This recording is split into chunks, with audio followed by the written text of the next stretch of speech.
വഴിതെറ്റുന്ന മക്കളും കരയുന്ന മാതാപിതാക്കളും എന്നതാണ് ടൈറ്റിൽ. ഞാൻ ഫാറൂഖ് ഈ മെസ്സേജ് എനിക്ക് അയക്കുന്ന സമയത്ത് ഞാനൊരു പാരൻ്റായിട്ട് ഇങ്ങനെ സംസാരിക്കുകയായിരുന്നു, ഒരു ഉമ്മയായിട്ട് ഇങ്ങനെ സംസാരിക്കുകയായിരുന്നു. കുറച്ച് മാസങ്ങൾക്ക് മുമ്പ് എന്നെ വിളിച്ച ഒരു ഉമ്മയായിട്ട് പിന്നീട് അതിൻ്റെ ഒരു തുടർച്ചയായിട്ടുള്ളൊരു സംസാരം ഇങ്ങനെ നടത്തുമായിരുന്നു. അപ്പോഴാണ് ഈ ടൈറ്റിൽ അങ്ങനെ ഇടാന്ന് എനിക്ക് തോന്നിയത്. എത്രയോ സമയം ആ ഉമ്മ അതിന് കരഞ്ഞിട്ട് അതിൻ്റെ വർത്തമാനം പൂർത്തിയാക്കാൻ കഴിയാത്ത ഒരവസ്ഥയിലാണ്. അതുകൊണ്ടാണ് അങ്ങനെ ടൈറ്റിൽ ഓർമ്മയിൽ വന്നതും ആ ടൈറ്റിൽ ഒറ്റ വോയിസ് ആയിട്ട് അദ്ദേഹത്തിന് അയച്ചു കൊടുത്തതും. അവരെന്നെ ആദ്യമായി വിളിക്കുന്നത് തിരൂര് BRCയുടെ മുറ്റത്ത് ഒരു വൈകുന്നേര സമയത്ത് ഇങ്ങനെ ഇരിക്കുമ്പോഴാണ്. അങ്ങനെ തന്നെയാണ് അവർ പറയുന്നത്. BRC എന്ന് പറയുന്നത് ഒരു ഡി അഡിക്ഷൻ സെൻ്ററാണ്. അവിടുത്തെ ചികിത്സ എന്ന് പറയുന്നത് പൊതുവെ ഒരു ലെവല് തെറ്റിയ ആളുകളെ സെല്ലിൽ കൊണ്ടിടുകയാണ് ചെയ്യുക. സെല്ലിൻ്റെ ഉള്ളിൽ പല രീതിയിലുള്ള പരിപാടികളൊക്കെ ഉണ്ടാവും, ആ പേഷ്യൻറ്റിനെ ഒതുക്കാനും നിർത്താനൊക്കെ. അത് ഫുള്ളായിട്ട് കണ്ടാൽ നമുക്ക് നോക്കിക്കാൻ ചിലപ്പോൾ പറ്റിക്കൊള്ളണം എന്നില്ല. അത് അവിടെ നിന്നല്ല എവിടെയും ഈ ടൈപ്പ് ഡി അഡിക്ഷൻ സെൻ്ററുകളിൽ അങ്ങനെയാണ് ഉണ്ടാവുക. അപ്പോൾ അവരുടെ വളരെ ചെറിയ പ്രായമുള്ള മോന്, ആ മോനെയും കൊണ്ട് വന്നതാണ് അവർ. അവിടെ നിന്നാണ് അവരെന്നെ വിളിക്കണത്. അവർ നമ്മുടെ പ്രസ്ഥാനത്തിലോ നമ്മുടെ സംവിധാനങ്ങളിലോ ഒന്നും ഉള്ള ഒരാളല്ല. ഈ സ്ത്രീ അവിടെ അങ്ങനെ ഇരുന്ന് വിഷമിച്ച് കരയണത് കണ്ടപ്പോൾ അവിടെ വന്ന മറ്റൊരു ബൈസ്റ്റാൻഡർ ആണ് എൻ്റെ നമ്പർ അവർക്ക് കൊടുത്തത്. അതൊക്കെ പറഞ്ഞു കഴിഞ്ഞതിൻ്റെ ശേഷം അവർ പറഞ്ഞു, നിങ്ങളെല്ലാം തിരക്കായിരിക്കും ഉസ്താദേ, പക്ഷെ എനിക്ക് കുറച്ച് നേരം നിങ്ങളോട് സംസാരിക്കണം, അതിനുള്ളൊരു അവസരങ്ങൾ ഉണ്ടാക്കി തരണം. അപ്പം ഞാനൊരു വൈകുന്നേരം സമയം പൊതുവെ ഡ്രൈവ് ചെയ്ത് വരുന്ന സമയമാണ്. അപ്പോൾ കുറച്ച് സൗകര്യമാണ് ഇങ്ങനത്തെ കാര്യങ്ങളൊക്കെ സംസാരിക്കാൻ. ഞാൻ പറഞ്ഞു, നിങ്ങൾ പറഞ്ഞോളി എന്ന് പറഞ്ഞു. ദീർഘമായ സ്ത്രീ സംസാരിച്ചു. ഒരു 55-60 വയസ്സിനോട് അടുക്കുന്ന ആ സ്ത്രീയുടെ 3-4 മക്കളിൽ ഇളയ കുട്ടിയാണ് ഈ പയ്യൻ. അപ്പം അവരെൻ്റെ അടുത്ത് പറഞ്ഞൊരു വല്ലാത്തൊരു വാക്കുണ്ട്. ഇവനെ ഞാൻ ഗർഭം ധരിച്ച സമയത്ത് അവൻ്റെ വാപ്പ ഉപേക്ഷിച്ചു പോയിട്ടുണ്ടായിരുന്നു, എന്നെ ഗർഭിണിയായിരിക്കെ എന്നെ ഉപേക്ഷിച്ചിരുന്നു. അപ്പോൾ ഗർഭത്തെക്കാളും വലിയ ഭാരം എല്ലാ നിലക്കും ഞാൻ ഒറ്റപ്പെടുന്നു എന്നുള്ളതായിരുന്നു. എന്നിട്ട് അവരിങ്ങനെ പറയാം, ഒരു രാത്രി എനിക്ക് വയറ് കൊളത്തി പിടിച്ചിട്ട് ഒരു ഗ്ലാസ് വെള്ളം വേണം. ആ ഗ്ലാസ് വെള്ളം എനിക്ക് എടുത്തു തരാൻ ആരും ഇല്ലാഞ്ഞിട്ട് മുട്ടിലിഴഞ്ഞ്, കുട്ടികളെ മുട്ടുത്തി പോകണില്ല നിങ്ങൾ, അതേപോലെ മുട്ടിലിഴഞ്ഞ് അടുക്കളയിൽ പോയി കഷ്ടപ്പെട്ട് ഞാൻ ഒരു ഗ്ലാസ് വെള്ളം ചൂടാക്കി കുടിച്ചത് ഞാൻ ഓർക്കുകയാണ് എന്ന് പറഞ്ഞിട്ടാണ് എന്ത് ചെയ്യണത് അവർ സംസാരിക്കുന്നത്. അപ്പം ഞാൻ പറയുന്നത്, കരയുന്ന രക്ഷിതാക്കളെക്കുറിച്ച് പറഞ്ഞാൽ ഒരുപാട് അനുഭവങ്ങളും ഓർമ്മകളും ഒരു പേപ്പറിലും എഴുതി വെക്കാതെ എനിക്ക് നിങ്ങളോട് പറയാൻ പറ്റും. എനിക്ക് തിരുവനന്തപുരത്തേക്കുള്ള ട്രെയിനിന് പോകണം. അതുകൊണ്ട് തന്നെ ഏറ്റവും സംക്ഷിപ്തമായി ഷാർപ്പ് 9 മണിക്ക് എൻ്റെ ടോക്ക് അവസാനിക്കുന്ന രീതിയിൽ ഓരോ പോയിന്റിനും ഇങ്ങനെ ടൈമിട്ടാണ് ഞാനിവിടെ എൻ്റെ ടോക്ക് പ്രിപ്പയർ ചെയ്തിട്ടുള്ളത്. അതുകൊണ്ട് ഞാൻ നിങ്ങളോട് പറയുന്നു, നാട്ടിൽ കേൾക്കുന്ന വാർത്തകളൊക്കെ നമ്മുടെ വേദനകളും നമ്മുടെ വിഷമങ്ങളുമാകാൻ ഒരുപാടൊന്നും കാത്തിരിക്കേണ്ടി വരില്ല. അള്ളാഹു നമ്മളെ കാത്തിരക്ഷിക്കുമാറാകട്ടെ. നാട്ടിൽ കേൾക്കുന്ന ഏതു വാർത്തയും, നിങ്ങളെ കുട്ടികളൊക്കെ നല്ല പ്രായത്തിലെത്തി, ഓളെ കെട്ടിച്ചോക്ക് കുട്ടികളൊക്കെ ഉണ്ട്, അങ്ങനെയാണെങ്കിൽ പോലും സേഫല്ലാത്തൊരു കാലത്താണ് നമ്മൾ ജീവിക്കുന്നത്. അത് നമ്മൾ മറന്നു പോകരുത് കേട്ടോ. നമ്മളിങ്ങനെ ആത്മഹത്യയുടെ വാർത്തകൾ കേൾക്കും. അയാൾ അവിടെ ആത്മഹത്യ ചെയ്തു, ഇയാൾ ഇവിടെ ആത്മഹത്യ ചെയ്തു. ഈ മഞ്ചേരിയിൽ നിന്ന് ഇടവണ്ണക്ക് പോണ റൂട്ടിൽ ഒരു വീട്ടിൽ ഞാൻ വളരെ യാദൃശ്ചികമായി ഒരു വിസിറ്റ് നടത്തിയിട്ടുണ്ട്. ഞാൻ ഇടവണ്ണെന്ന് ഇങ്ങനെ ഡ്രൈവ് ചെയ്ത് വരുമ്പോൾ ഒരാളെന്നെ വിളിക്കുകയാണ്, നിങ്ങൾ ഇന്ന പരിപാടി കഴിഞ്ഞ് ഈ സമയത്ത് ഇതിൽ പോകുന്നുണ്ട് എന്ന് പറഞ്ഞു, അപ്പം ഞങ്ങളെ വീട്ടിലൊന്ന് വരണം, ഞങ്ങളൊക്കെ ആത്മഹത്യൻ്റെ വക്കിലാണ്, നിങ്ങൾ വന്നാലും ഇല്ലെങ്കിലും എന്നാണ് ആ ചെറുപ്പക്കാരൻ്റെ ഡയലോഗ്. ചെന്നപ്പോൾ എന്താ അറിയോ, സ്വന്തം മോളൊരു പ്രണയത്തിൻ്റെ കെണിയിൽപ്പെട്ട് അവളെ തൊട്ടുമുന്നത്ത് രാത്രി ആത്മഹത്യ ചെയ്തു. അവളെ ബോഡിയൊക്കെ എടുത്ത് മറവി ചെയ്തതിൻ്റെ ശേഷം ഈ കുടുംബം വീട്ടിൽ വന്നിരിക്കുകയാണ്. കൂട്ടക്കരച്ചിലാണ്, ആ വീട്ടിൽ കൂട്ടക്കരച്ചിലാണ്. ആ സ്ത്രീ പറഞ്ഞത്, എൻ്റെ മോളിങ്ങനെ നാവൊക്കെ പുറത്തേക്കിട്ട് കണ്ണൊക്കെ തുറിച്ച് കഴുത്ത് കയറിൽ മുറുകി ഇങ്ങനെ നിൽക്കണത് മൗലവി കണ്ണൊന്നും പോണില്ല, ഈ വീട്ടിൽ ഇനി താമസിക്കാൻ കഴിയൂല, ഒരിക്കലും പ്രതീക്ഷിച്ചിട്ടില്ല. ആ കുട്ടിയും പ്രതീക്ഷിച്ചിട്ടുണ്ടാവില്ല. ആ കയറിൻ്റെ അറ്റത്തേക്ക് കഴുത്തു കുരുക്കുന്നത് വരെയും കഴുത്തു കുരുക്കുമ്പോഴും പ്രതീക്ഷിച്ചിട്ടുണ്ടാവില്ല. അതാണ് ഇങ്ങനത്തെ വിഷയങ്ങളുടെ ഒരു പ്രത്യേകത എന്ന് പറയുന്നത്. നമ്മൾ അപമാനിതരാകുക എന്ന് പറയുന്നത് അതേത് നിമിഷത്തിലും സംഭവിക്കാവുന്ന ഒന്നാണ്. വലിയ പള്ളിൻ്റെ വലിയ മഹലിൻ്റെ പ്രസിഡന്റ് മൂപ്പരെ വീട്ടിൽ പോലീസിൻ്റെ എരച്ച് കയറി മൊത്തം പൊറുക്കി തപ്പി, എന്താ മോനെ പിടിച്ചിട്ടുണ്ട്, MDMA കേസിൽ പിടിച്ചിട്ടുണ്ട്, വീട്ടിൽ ബാലൻസ് ചെക്ക് ചെയ്യാൻ വന്നതാണ്, ഒന്നും കിട്ടിയിട്ടില്ല എന്ന് പറഞ്ഞ് പോലീസ് പോയി. ഇയാൾ ഡിപ്രഷനിലേക്ക് പോയി. ഇയാൾ പള്ളി പ്രസിഡന്റ് സ്ഥാനം രാജിവെച്ചു. ഇയാൾ സൈക്കാട്രി മെഡിസിൻ കുടിച്ച് കഴിയുന്ന അവസ്ഥയിലേക്ക് എത്തി. ആർക്കാ പറയാൻ പറ്റുക? നമ്മൾ എവിടേക്കും എത്തൂല എന്ന് ആർക്കാ പറയാൻ പറ്റുക? അല്ലേ? ആർക്കെങ്കിലും പറയാൻ പറ്റുമോ? നമ്മൾ ആരെങ്കിലും സുരക്ഷിതരാണോ? ഞാൻ ഇന്നലെ ന്യൂ ഹോപ്പിൽ പോയിരുന്നു. ന്യൂ ഹോപ്പിൽ നമ്മളുടെ ഒരു പരിപാടി ഉണ്ടായിരുന്നു. ന്യൂ ഹോപ്പ് എന്ന് പറഞ്ഞാൽ നമ്മളുടെ ഡി-അഡിക്ഷൻ സെൻ്ററാണ്. അപ്പോൾ ഒരു മതകലാലയത്തിൽ 1.5 വർഷം പഠിച്ചൊരു പയ്യനുണ്ട് അവിടെ. കേരളത്തിൽ അറിയപ്പെട്ട പ്രസിദ്ധമായ ഒരു മതകലാലയത്തിൽ 1.5 വർഷം പഠിച്ചൊരു കുട്ടിയുണ്ട് അവിടെ. ഓൻ MDMA ആണ്. അപ്പം ആർക്കും ഒന്നും പറയാൻ കഴിയാത്തൊരു പ്രത്യേക സാമൂഹിക പശ്ചാത്തലത്തിലൂടെ പോകുമ്പോൾ ഞാൻ പറയുന്നത് ഇങ്ങനത്തെ വിഷയങ്ങൾ വളരെ പ്രസക്തമാണെന്നുള്ളതാണ്. അതൊരിക്കലും ഒരു വിജ്ഞാനവേദിയിൽ വന്ന് 1 മണിക്കൂർ 2 മണിക്കൂർ കേട്ടുപോകലല്ല. മറിച്ച് ഈ പാരൻറ്റിങ് എന്നത് നമ്മൾ പഠിച്ചെടുക്കേണ്ട ഒരു സിദ്ധിയാണ്. ഞാൻ ജസ്റ്റ് ഈ സദസ്സിനൊന്ന് ഐഡൻറ്റിഫൈ ചെയ്യാൻ വേണ്ടിയിട്ട് ചോദിക്കുകയാണ്. ഒരു 5 വയസ്സിൻ്റെ താഴെ കുട്ടികളുള്ളവരൊന്ന് കൈന്തിക്കും. 5 വയസ്സിൻ്റെ താഴെ കുട്ടികളുള്ളവർ 2, 4, 6, 8, 9. നിങ്ങൾ സ്ത്രീകളോട് കൂടിയാണ് ഞാൻ പറയുന്നത് കേട്ടോ. പിന്നെ ഒരു 5 വയസ്സ് മുതൽ ഒരു 12 വയസ്സ് വരെ മക്കളുള്ളവരൊന്ന് കൈന്തിക്കും.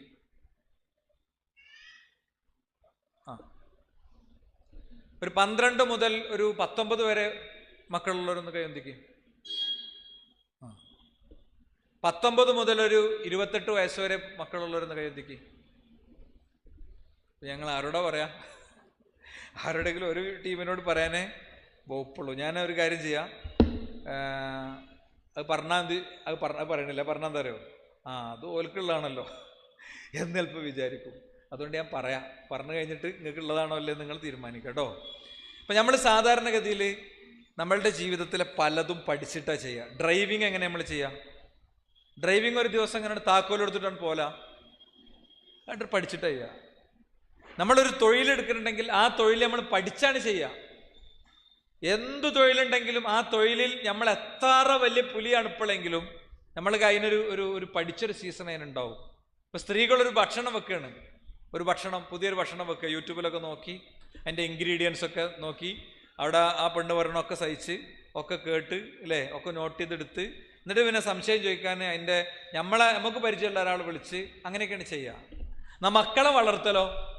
മക്കളെ വളർത്തൽ ഇങ്ങനെ കല്യാണം കഴിച്ചു, എപ്പോഴോ കുട്ടി ഉണ്ടായി, പിന്നാണ് വളർത്തലാണ്. അവിടെ പിന്നെ ഒരു പഠനമൊന്നുമില്ല.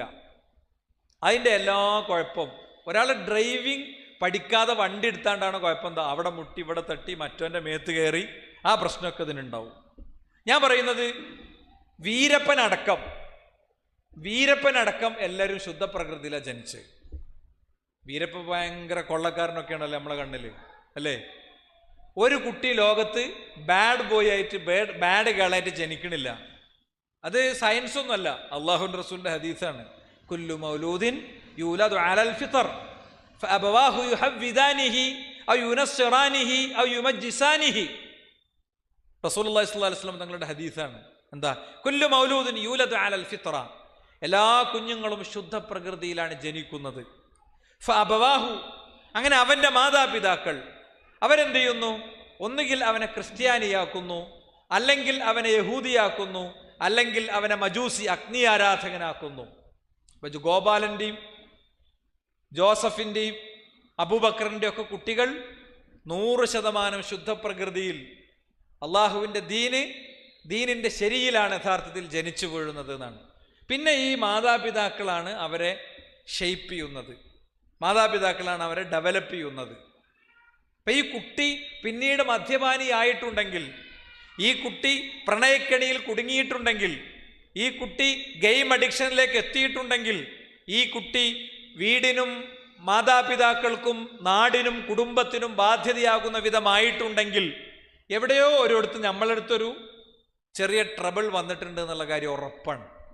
മാതാപിതാക്കൾക്ക് സാധാരണഗതിയിൽ സംഭവിക്കണ ധാരാളം അബദ്ധങ്ങളുണ്ട്. ഞാനിവിടെ 33 കാര്യങ്ങൾ നോട്ട് ചെയ്ത് വെച്ചിട്ടുണ്ട്. 33 കേട്ടോ. 33 എനിക്ക് പറയാൻ സമയമില്ലാത്തതുകൊണ്ട് ഞാനത് വായിച്ചു പോകാം.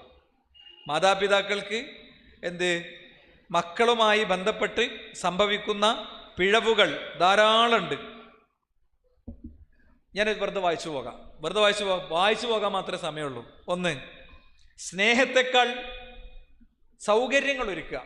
ഇഷ്ടംപോലെ സൗകര്യം ഉണ്ടാകും, സ്നേഹം മനസ്സിലുണ്ടാകും, അത് കൊടുത്തിട്ടുണ്ടാവില്ല. എല്ലാ സൗകര്യം എന്നിട്ട് നമ്മൾ പറയും ഞാൻ എന്ത് സൗകര്യം അവന് ചെയ്യാത്തത്, ഓൾക്ക് എന്താ ഇവിടെ കുറവ്.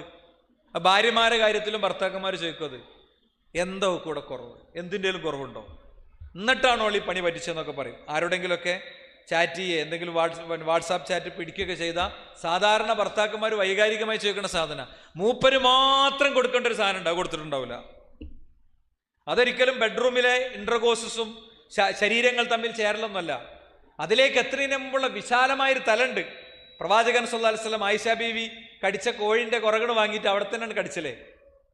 പ്രവാചകന്റെ പ്രായത്രേ, ആയിഷ ബീവിന്റെ പ്രായത്രേ. വെറുതെ ആലോചിക്കുക.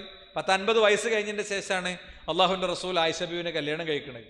അപ്പം ആലോചിക്കുക, ഈ പറഞ്ഞ അവസ്ഥക്ക് പ്രായമൊന്നുമില്ല. ഭാര്യ തന്നെയാണെന്നും ഭർത്താവ് തന്നെയാണെന്നും. നമ്മളൊക്കെ നാട്ടിലാണെങ്കിൽ ഒരു 10-12 വയസ്സിൻ്റെ ഒക്കെ വ്യത്യാസം ഉണ്ടാകും. അപ്പോൾ ഭർത്താവിന് ചിലപ്പോൾ എന്തായിട്ടുണ്ടാവും, ഇങ്ങനത്തെ എല്ലാ സ്ഥാനത്തുനിന്നും അവർ പോയിട്ടുണ്ടാവും, ഭാര്യ ഇവിടെ നിന്നൊന്നും പോയിട്ടുണ്ടാവില്ല. ഞാൻ ആ വിഷയമല്ല, എന്നാലും പറയാം. മരുമകളെ വളരെ തെറ്റായ രീതിയിൽ ടച്ച് ചെയ്യണ ഒരു കാരണൊരു ആ സ്ത്രീ ആരോടെ പറയാം? ഭർത്താവിനോട് പറയാൻ പറ്റുമോ? ആ പെൺകുട്ടി അതിൻ്റെ വാപ്പാനോടും മാനോടും പറയാൻ പറ്റുമോ? എവിടെ പറഞ്ഞാലും പ്രശ്നമാണ്. അപ്പോഴാണിത് പീസ് റേഡിയോയിലേക്കും അനോണിമസ് ആയിട്ട് നമ്മുടെ അടുത്തേക്കൊക്കെ സാധനങ്ങൾ എത്തുക. അപ്പം എന്താ കാര്യം? ഈ സ്ത്രീ ആടിനെയും കൊണ്ടാണ് പോകും. ഇയാളെടുത്ത് ഒരു എൻഗേജ്മെൻറ്റും ഒന്നുമില്ല. അപ്പം ഞാൻ പറയണത് ഇത് ഭാര്യ ഭർത്തൃ ബന്ധത്തിലാണെങ്കിലും മക്കളായിട്ട് ബന്ധപ്പെട്ട വിഷയങ്ങളിലാണെങ്കിലും ഒക്കെ ഇതുണ്ട്. ഇനി മാതൃകയാകാതെ ഉപദേശിക്കുക. വിശദീകരിക്കണില്ല കേട്ടോ, പറഞ്ഞു പോകണുള്ളൂ, അതിനുള്ള സമയം നമ്മളെ മുന്നിലുള്ളൂ. മാതൃകയാകുമല്ലോ ഉപദേശിക്കുക. ഇത് നിസ്കരിച്ചണം, പോയി നിസ്കരിച്ച്. അപ്പം അമ്മ എന്തേക്കാരം പണി ഇങ്ങനെ വെട്ടുണ്ടാവും. തക്കാളി ബാങ്ക് കൊടുത്താൽ നിസ്കരിക്കണം എന്ന് എനിക്ക് അറിയില്ല എന്നൊക്കെ ചോദിക്കും. ഭയങ്കര ചോദ്യക്കാരം. എന്നിട്ട് ഉമ്മ എപ്പോഴാണ് നിസ്കരിക്കുക? ലൊഹ്റ് അസർക്ക് എത്തിയിട്ട്, അസർ മഗ്‌രിബിന്റെ വക്കത്ത് എത്തിയിട്ട്. ഫോണ് വെക്കാൻ എനിക്ക് നല്ലതെന്നൊക്കെ പറയും. മുഖമൊക്കെ ഇങ്ങോട്ട് ഇതാക്കിയിട്ട് വാപ്പേ. അതാണ് മൂപ്പര് ടോയ്ലറ്റിക്ക് ഇതും കൊണ്ടാ പോവുക. അപ്പോൾ മോനെ മൂപ്പര് മൊബൈലും കൊണ്ടുപോകുമ്പോൾ മോനെ ടാബും കൊണ്ടുപോകും. ഇനി കുറച്ച് ദിവസം കഴിഞ്ഞാൽ മോന് ലാപ്ടോപ്പല്ല, അവൻ ഡെസ്ക് ടോപ്പിന് എടുത്തുകൊണ്ടുപോകും. എന്താ കാരണം? ഇതാണല്ലോ കോലം. അവൻ കാണുന്നത് അതാണ്, വാപ്പയിൽ നിന്നും കാണുന്നത് അതാണ്. ഇനി ദീന് പഠിപ്പിക്കാതെ ഡിഗ്രി മാത്രം ശ്രദ്ധിക്കുക. മദ്രസ വിദ്യാഭ്യാസം ഒരു സൈഡ് പരിപാടിയാണ്. ഒരു സൺഡേ മദ്രസ കൊടുത്താലായി. അതന്നെ ഉമ്മാൻ്റെ പേരിൽ പരിപാടി ഉണ്ടെങ്കിൽ പിന്നെ കഴിഞ്ഞു. നല്ല ഡിഗ്രിയും കോഴ്സൊക്കെ നീറ്റ് എന്നൊക്കെ പറയുമ്പോൾ ഒരു പ്രത്യേക ഇൻവെർട്ടർ കോമയാണ് അല്ലേ. എന്നിട്ട് അതിനൊരു പ്രഷർ കൊടുത്തിട്ട് കുട്ടികളുടെ അടങ്ങാറാവും. നീറ്റിൻ്റെ എക്സാമിൻ്റെ തൊട്ട് മുമ്പത്തെ ദിവസമേ ഒരു കുട്ടി ഞാൻ വിളിച്ചു, എനിക്ക് നീറ്റ് പരീക്ഷയിൽ ഞാൻ ക്വാളിഫൈഡ് അല്ലെങ്കിൽ ഇനി വീട്ടിൽ എന്തൊക്കെ സംഭവിക്കുക എന്നൊന്നും എനിക്കറിയില്ല എന്നൊക്കെ പറഞ്ഞിട്ടാണ് ഒരു കുട്ടി വിളിച്ചത്. ഞാൻ പറഞ്ഞു എൻ്റെ പേരിൽ എന്താ കുഞ്ഞോ സംഭവിക്കും? ഒന്നും സംഭവിക്കില്ല, ഒരു പ്രശ്നമില്ല. ഇത് പറഞ്ഞല്ലോ, കാര്യം പറഞ്ഞല്ലോ. അപ്പം ഞാൻ നേരെ എനിക്കറിയണ ഒരു പാരൻ്റാണ്, പക്ഷേ നമ്പറില്ല. ഞാൻ കുട്ടീൻ്റെ നമ്പർ വാങ്ങിയിട്ട് ഇങ്ങനെ വിളിച്ചു. എന്താ ഇപ്പോൾ കുട്ടീൻ്റെ വിവരം? നാളെ ഇപ്പോൾ നീറ്റിൻ്റെ റിസൾട്ടൊക്കെ വരികയാണല്ലോ. അതെന്നെ മൊലവി ഭയങ്കര ടെൻഷനിലാണ്. അപ്പോൾ അതിന് കഥപ്പ് തുടങ്ങി മൂപ്പർക്ക്. ഞാൻ ചോദിച്ചു, നിങ്ങളെ മോന് ഡോക്ടറായിട്ടില്ലെങ്കിൽ എന്താ സംഭവിക്കുക? അല്ല ഒന്നുമില്ല, നമ്മളെ അനിയൻ്റെ കുട്ടികളും ജ്യേഷ്ഠൻ്റെ മോനൊക്കെ ഡോക്ടർമാരാണ് അല്ലേ, ഒക്കെ ഡോക്ടർമാരാണ്. ഞാൻ പറഞ്ഞു, നിങ്ങൾ ഡോക്ടറായിട്ടില്ലല്ലോ. ഇല്ല. നിങ്ങളെ ജ്യേഷ്ഠൻ ഡോക്ടറല്ലേ? അതെ. എന്നിട്ടൊന്നും സംഭവിച്ചിട്ടില്ലല്ലോ? ഇല്ല. നിങ്ങളെ മോനെ ഞാൻ വിളിച്ചിരുന്നു. ഞാൻ വളരെ പച്ചക്ക് പറഞ്ഞു, ഒരു പോസ്റ്റ്മോർട്ടത്തിന് സാക്ഷിയാകണ്ടെങ്കിൽ നിങ്ങളെ കുട്ടിനെ വിളിച്ച് കെട്ടിപ്പിടിച്ചിട്ടൊരു ഉമ്മണ് കൊടുത്തുള്ളൂ രണ്ടാളും. അല്ലെങ്കിൽ നമ്മൾ പെരിന്തൽമണ്ണ പോസ്റ്റ്മോർട്ടം ഡെസ്കിൻ്റെ അപ്പുറത്ത് പറ്റുകയാണെങ്കിൽ ഞാൻ എത്തുമെന്ന് പറഞ്ഞത്. എനിക്ക് അങ്ങനെ പറയാൻ തോന്നിയത്. അപ്പം ഞാൻ പറയണത് സഹോദരന്മാരെ, സഹോദരികളെ, കൃത്യമായി നമുക്കിതുണ്ടോ എന്ന് നമ്മൾ പരിശോധിച്ചാൽ മതി. വിരലും അങ്ങനെ ഉണ്ട്, എനിക്കുള്ള പ്രശ്നം. ഞാനിപ്പോൾ 3 എണ്ണിയില്ലേ, വിരലും അങ്ങനെ ഉണ്ട്. അപ്പോൾ 33 എത്ര എണ്ണം കിട്ടുമെന്ന് പറ്റും. ഞാൻ ശരിക്കും ഇത് ചെയ്യിക്കൽ എങ്ങനെയാണെന്ന് വെച്ച് കഴിഞ്ഞാൽ ഒരു ഗൂഗിൾ ഫോം ഇട്ടിട്ട് അതിലിങ്ങനെ ടിക്ക് ചെയ്തിട്ട് ആണിത് സാധാരണ ചെയ്യാൻ വേണ്ടി പ്ലാൻ ചെയ്ത് വെച്ചത് കേട്ടോ. പക്ഷേ അതിപ്പോൾ ചെയ്യാവുന്നൊരു സമയമല്ലാത്തതുകൊണ്ടാണ്. ഇനി നാലാമത്തെ എന്താ? അപ്പോൾ മൂന്നാമത്തെ ഒന്നുകൂടി ഉറപ്പിച്ച് പറയാം, ദീനീ പഠനത്തിന് നല്ല പൈസ ചിലവാക്കിയിട്ടുണ്ടാകും, നല്ല എഫേർട്ട് എടുത്തിട്ടുണ്ടാവും, ഒക്കെ ചെയ്തിട്ടുണ്ടാവും. ദുന്യാവിൻ്റെ പഠനത്തിന്, മതപഠനത്തിന് ഒന്നും ഉണ്ടാവില്ല. ഓനേന് സിയാരിക്കൊന്നും പോവൂലേ, ഓൻ വിളിച്ചാൽ വരൂലേ. നമ്മളെ കുട്ടി 7ാം ക്ലാസ് കഴിഞ്ഞിട്ടാണ് നിർത്തി വിട്ടിക്കോളി സ്കൂള്, എന്നിട്ട് 8ാം ക്ലാസ്സിക്ക് പോകണില്ല പറഞ്ഞാൽ നമ്മളങ്ങനെ പറയോ? അത് മാഷേ ഓ 8ാം ക്ലാസ്സിക്ക് വരുന്നില്ല, നമ്മളിപ്പോൾ എന്താ കാട്ടുക? അങ്ങനെ അറിയോ? ഞമ്മക്കിട്ട് ഇളകും അല്ലേ? അതവിടുത്തെ ഒരു പ്രയോറിറ്റി പ്രശ്നയിലുണ്ട്. നമ്മളിതിനെങ്ങനെ, എനിക്ക് എൻ്റെ സിയാർ രാവിലെ ഇപ്പോൾ ഇന്ന് രാവിലെ ശനിയാഴ്ച 6:30 മുതൽ 7:30 വരെ ഞാൻ ക്ലാസ് എടുക്കണ്ട. എനിക്ക് വളരെ അത്യാവശ്യമായിട്ടൊരു സാധനത്തിന് പോകാനുള്ളതുകൊണ്ട് പോലും ഒക്കെ ക്രമീകരിച്ചിട്ട് 22 മിനിറ്റ് ക്ലാസ് എടുത്തിട്ട് ഞാൻ പോകുന്നത്. കാരണം എന്താ, നമ്മളൊന്നും ചെയ്യണില്ല. ആ ഗ്രൂപ്പിൽ ഇന്നലെ രാത്രി 11 മണിക്ക് ഞാൻ ഇട്ടു. അതുവരെ എനിക്ക് ഇന്ന് രാവിലെ ക്ലാസ് പറ്റുമെന്ന് അറിയില്ല. ക്ലാസ് ഉണ്ട്, എല്ലാവരും വരണമെന്ന്. ഒരു വരുന്നുണ്ട്, ഓർക്ക് കിട്ടേണ്ട ഡോസേജ് കിട്ടിയ ഒരു വരും. ആദ്യത്തെ ഒരു 4 ക്ലാസ്സിനെ നമ്മൾ നിർബന്ധിക്കേണ്ടി വരുള്ളൂ. പിന്നെന്താ പറയുക, ഈ ലൈറ്റ് ഇങ്ങനെ കാണും. ഇവിടെ ഫുള്ള് ഇരുട്ടോട്ടിക്കോളി നിങ്ങൾ, ഇവിടെ ഫുള്ള് ഇരുട്ടാണ്. ആ മൂലക്കെ ചെറിയൊരു ലൈറ്റ് ഉണ്ട്, ഇവിടെ ഒരു ലൈറ്റ് ഉണ്ട്, അവിടെ ഒരു ലൈറ്റ് ഉണ്ട്, അപ്പുറത്തൊരു ലൈറ്റ് ഉണ്ട്, കുറേ ലൈറ്റ് ഇങ്ങനെ ഉണ്ട്. നമ്മൾ ഓരോ സ്വിച്ച് ഇങ്ങനെ ഇടുന്നതിനനുസരിച്ച് കത്തുക. ഇതാണ് ദീനീ പഠനം എന്ന് പറയുന്നത്. ഓരോ പോയിന്റ് ഇങ്ങനെ കത്തുമ്പോഴാണ് നമുക്കിങ്ങനെ തിരിയുക. ഓരോ പോയിന്റ് ഇങ്ങനെ കത്തുമ്പോഴാണ് നമുക്കിങ്ങനെ ഓരോന്നോരോന്ന് ബോധ്യപ്പെടുക. അപ്പം അതിനനുസരിച്ചാണ് നമ്മൾ സ്വയം ശുദ്ധീകരിക്കപ്പെടുക. അപ്പം ആ നിലക്ക് ദീനീ പഠനമാണ്. ഇനി 4ാമത്തെ കാര്യം എന്താ അറിയോ? കുട്ടിയുടെ കൂട്ടുകെട്ടിനെ സംബന്ധിച്ച് യാതൊരു ധാരണയില്ല. ആരൊക്കെയാണോ എൻ്റെ ഫ്രണ്ട് ലിസ്റ്റ്, ആരൊക്കെയാണോ എൻ്റെ ഫ്രണ്ട്സ്, അവരെ ശൈലി എന്തൊക്കെയാണ്, ഓരോ വീട് എന്തൊക്കെയാണ്, ഓരോ സ്വഭാവം എന്തൊക്കെയാണ്, ഓരോ പെരുമാറ്റം എന്തൊക്കെയാണ്, ഇതൊന്നും അറിയില്ല. നമ്മളെ വിട്ടുകയാണ്. ഓൻ ഏതോരുത്തരുടെ കൂടെ ബൈക്കുമ്പോൾ പോകണുണ്ടോ, ആരാണോന്, ഇതറിയണം. ഞാൻ നിങ്ങൾക്ക് ഇപ്പം എന്നെക്കാളും എന്നെക്കാളും എൻ്റെ വാപ്പാനേക്കാളും പ്രായമുള്ള ആൾക്കാരൊക്കെ ഇവിടെ ഇരിക്കുന്നുണ്ട്. ഈ സൈഡിൽ തല നരച്ചോല് കുറച്ച് കുറവാണ്. അതുകൊണ്ട് ഇങ്ങോട്ട് നോക്കിയിട്ട് പറയാം കേട്ടോ. ഒരു കുഞ്ഞുണ്ടാകാൻ പടച്ചോൻ തോഫീക്ക് ചെയ്ത വലിയ പണിയൊന്നുമില്ല. പടച്ചോൻ തോഫീക്ക് ചെയ്ത പെട്ടെന്ന് ഉണ്ടാവും, ഇല്ലെങ്കിലേ ബുദ്ധിമുട്ടുള്ളൂ. പക്ഷെ ഉണ്ടായൊരു കുട്ടിനെ വളർത്തണമെങ്കിൽ കുറച്ച് പണിയുണ്ട്. ചില ആളുകളൊക്കെ എന്താ വിചാരിക്കണവരോ, കുട്ടികൾ ചെറിയതാകുമ്പോഴാണ് നോക്കാൻ ബുദ്ധിമുട്ട്. ഇതൊന്നും വലുതായി കിട്ടിയാൽ മതിയായിരുന്നു. വലുതായാലേ ബുദ്ധിമുട്ട്. ചെറുതാകുമ്പോഴായിട്ടുള്ള കരച്ചിലും ബഹളമൊക്കെ പ്രശ്നമുള്ളൂ അല്ലേ? ചെറുതാകും പോലെ കരച്ചിലും ബഹളവും വാശിയും വെക്കാണോ, അതൊക്കെ പ്രശ്നമുള്ളൂ. വലുതാകുമ്പോൾ ഓൻ എങ്ങോട്ടാ പോണേ, ഓൻ വീട്ടിലുണ്ടെങ്കിൽ വീട്ടിലുണ്ടല്ലോ എന്നുള്ള പ്രശ്നമുണ്ടോ? റൂമിൻ്റെ ഉള്ളിൽ എന്തേ കാര്യം ചെയ്യണേ, ഇനി പോയാൽ ഓൻ എങ്ങോട്ടാ പോണേ? ശരിക്കും ഈ ചങ്ക് പള്ളിക്ക് ഇറങ്ങി അറിയില്ലേ? ചങ്ക് പള്ളിക്ക് ഇറങ്ങി ജീവിക്കൽ ടീനേജിലെത്തുമ്പോഴാണ്, കുട്ടി ടീനേജിലെത്തുമ്പോഴാണ്. അതുകൊണ്ട് അവൻ്റെ ഫ്രണ്ട് ലിസ്റ്റ് നമുക്ക് അറിയണം ആരൊക്കെയാണെന്ന്. എന്താ ഒന്നുമില്ല, ഓലൊക്കെ ഒന്ന് വിളിക്കുക, വീട്ടിലേക്ക് ഒരു ഭക്ഷണത്തിനൊക്കെ വിളിക്കുക, എന്നിട്ടൊരു തലക്കൊന്ന് പരിചയപ്പെടുക, അപ്രതീക്ഷിതമായിട്ട് സ്കൂൾക്കൊന്ന് പോയി വെക്കുക. പിന്നെ ആ ആളുകളുടെ പാരൻസ് ആരാ നോക്കുക. ഒറ്റ കാര്യം പറഞ്ഞുതരാം. ഇപ്പം ചില കമ്മ്യൂണിറ്റികളിൽ അവരുടെ പാർട്ടി ഉണ്ടാവുമ്പോൾ അതിൻ്റെ കൂടെ ബിയറിൻ്റെ കുപ്പി ഉണ്ടാവും. അവർക്കത് പുണ്യാണ്, അവർക്ക് പ്രശ്നമല്ല. അപ്പോൾ ഓൻ ചെറിയ പ്രായം മുതൽക്ക് ബിയർ കുടിക്കണ ഡൈനിങ് ടേബിളാണ് കണ്ട്. നിങ്ങൾ സോഡാ സർവത്ത് കുടിക്കണില്ലേരം സിമ്പിളായിട്ടൊരു ബിയർ കുടിക്കും. അങ്ങനത്തെ ഒരു കുട്ടി, അങ്ങനെ വളർന്നൊരു കുട്ടിയുടെ കൂടെ ജീവിക്കുമ്പോൾ സ്വാഭാവികമായിട്ടും ഒരു നോർമലൈസ്ഡ് മൈൻഡായിരിക്കും മറ്റേ കുട്ടിക്ക് ഉണ്ടാവുക. അപ്പോൾ ഓൻ്റെ അടുത്തേക്ക് ഈ സാധനം വരാനുള്ള സാധ്യത കൂടുതലാണ്. അപ്പോൾ നമ്മളെ സംബന്ധിച്ചിടത്തോളം അവിടെ ദൗത്യമുണ്ട്. ഇനി 5ാമത്തെ കാര്യം പറയാം. മൊബൈലുമായി ബന്ധപ്പെട്ട മൊബൈലാണ് കൊടുത്തിട്ട് ഉത്തരവാദിത്തം അവസാനിപ്പിക്കുക. കുട്ടിക്കാരെ നേരെ കയ്യിൽ ഫോണ്. നിങ്ങൾക്ക് ധൈര്യം ഉണ്ടെങ്കിൽ, ഞാൻ ചോദിക്കേണ്ട ചോദ്യത്തിന് സ്ത്രീകൾ ആൻസർ ചെയ്യണം. ധൈര്യം ഉണ്ടെങ്കിൽ എന്നാൽ നിങ്ങൾക്ക് ഈ പോയിന്റിൽ എൻ്റെ അടുത്ത് നിന്ന് കുറച്ചുകൂടി പോയിന്റ് കിട്ടും. എൻ്റെ കുട്ടി കരച്ചിൽ നിർത്താനും ഭക്ഷണം കഴിക്കാനും ഒക്കെ ഞാൻ മൊബൈൽ ഫോൺ കൊടുക്കാറുണ്ട്. അത് വേണ്ട. എൻ്റെ കുട്ടിയെ ഞാൻ ഭക്ഷണം കഴിപ്പിക്കാനും കരച്ചിൽ നിർത്താനും വാശി ഒഴിവാക്കാനൊന്നും ഞാൻ മൊബൈൽ ഫോൺ കൊടുക്കാറില്ല. ഒന്ന് ഹാൻഡ് റൈസ് ചെയ്തോളൂ. കൊടുക്കാറില്ല. നിങ്ങൾക്ക് ഭയങ്കര ധൈര്യമുണ്ട്. കാരണം 2 സ്ത്രീകളല്ലാത്ത ആരും കൈയൊന്നിച്ചിട്ടില്ല. അതിൻ്റെ അർത്ഥം എന്താ? കൊടുക്കലുണ്ട് എന്നാണ്. കൊടുക്കലുണ്ട്. നിങ്ങളെന്താ ചെയ്യേണ്ട അറിയോ? നല്ല കുറച്ച് സൈനൈഡ് എടുത്തിട്ട് കലക്കിയിട്ട് കൊടുക്കുക. കേട്ടോ. അല്ലെങ്കിൽ ഒരു ബോംബ് വാങ്ങിയിട്ട് കുട്ടീൻ്റെ കയ്യിൽ കൊടുക്കുക. ഞാൻ പറഞ്ഞല്ലോ, നമ്മളാണ് കുട്ടികളെ നശിപ്പിക്കണത് എന്ന്. നമ്മളാണ് കുട്ടികളെ നശിപ്പിക്കണത്. അല്ലാതെ എന്താ ചെയ്യാന്നൊക്കെ ചോദിക്കും. അല്ലാതെ എന്താ ചെയ്യാന്നറിയണമെങ്കിൽ പാരന്റിങ് പഠിക്കണം. ഇതപ്പം എൻറോൾ ചെയ്തോളി. പീസ് റേഡിയോ പുതിയ പാരന്റിങ് കോഴ്സ് സ്റ്റാർട്ട് ചെയ്യാനിരിക്കുകയാണ്. പീസ് റേഡിയോയിൽ കയറുക, ആപ്പ് തുറക്കുക, കോഴ്സ് എന്നുള്ള വിൻഡോ എടുക്കുക. അവിടെ ചെന്നാൽ നിങ്ങൾക്ക് കാണാം ഇസ്ലാമിക് പാരന്റിങ്. അതിൽ കയറുക. അതിൽ ആദ്യം നമ്മൾ 10 ക്ലാസ്, നമ്മൾ ഏത് ടൈപ്പ് പാരന്റാന്ന്. കരാട്ടെ പാരന്റിങ് ഉണ്ട്, CCTV പാരന്റിങ് ഉണ്ട്, പിന്നെ JCB പാരന്റിങ് ഉണ്ട്, ബുൾഡോസർ പാരന്റിങ് ഉണ്ട്, ചൂല് പാരന്റിങ് ഉണ്ട്, ഒക്കെ ഉണ്ട്. ഇതിൽ ഞാൻ ഏതാന്ന് തീരുമാനമാവും. അതിന് കുറച്ച് സമയമൊക്കെ ചിലവാക്കണം.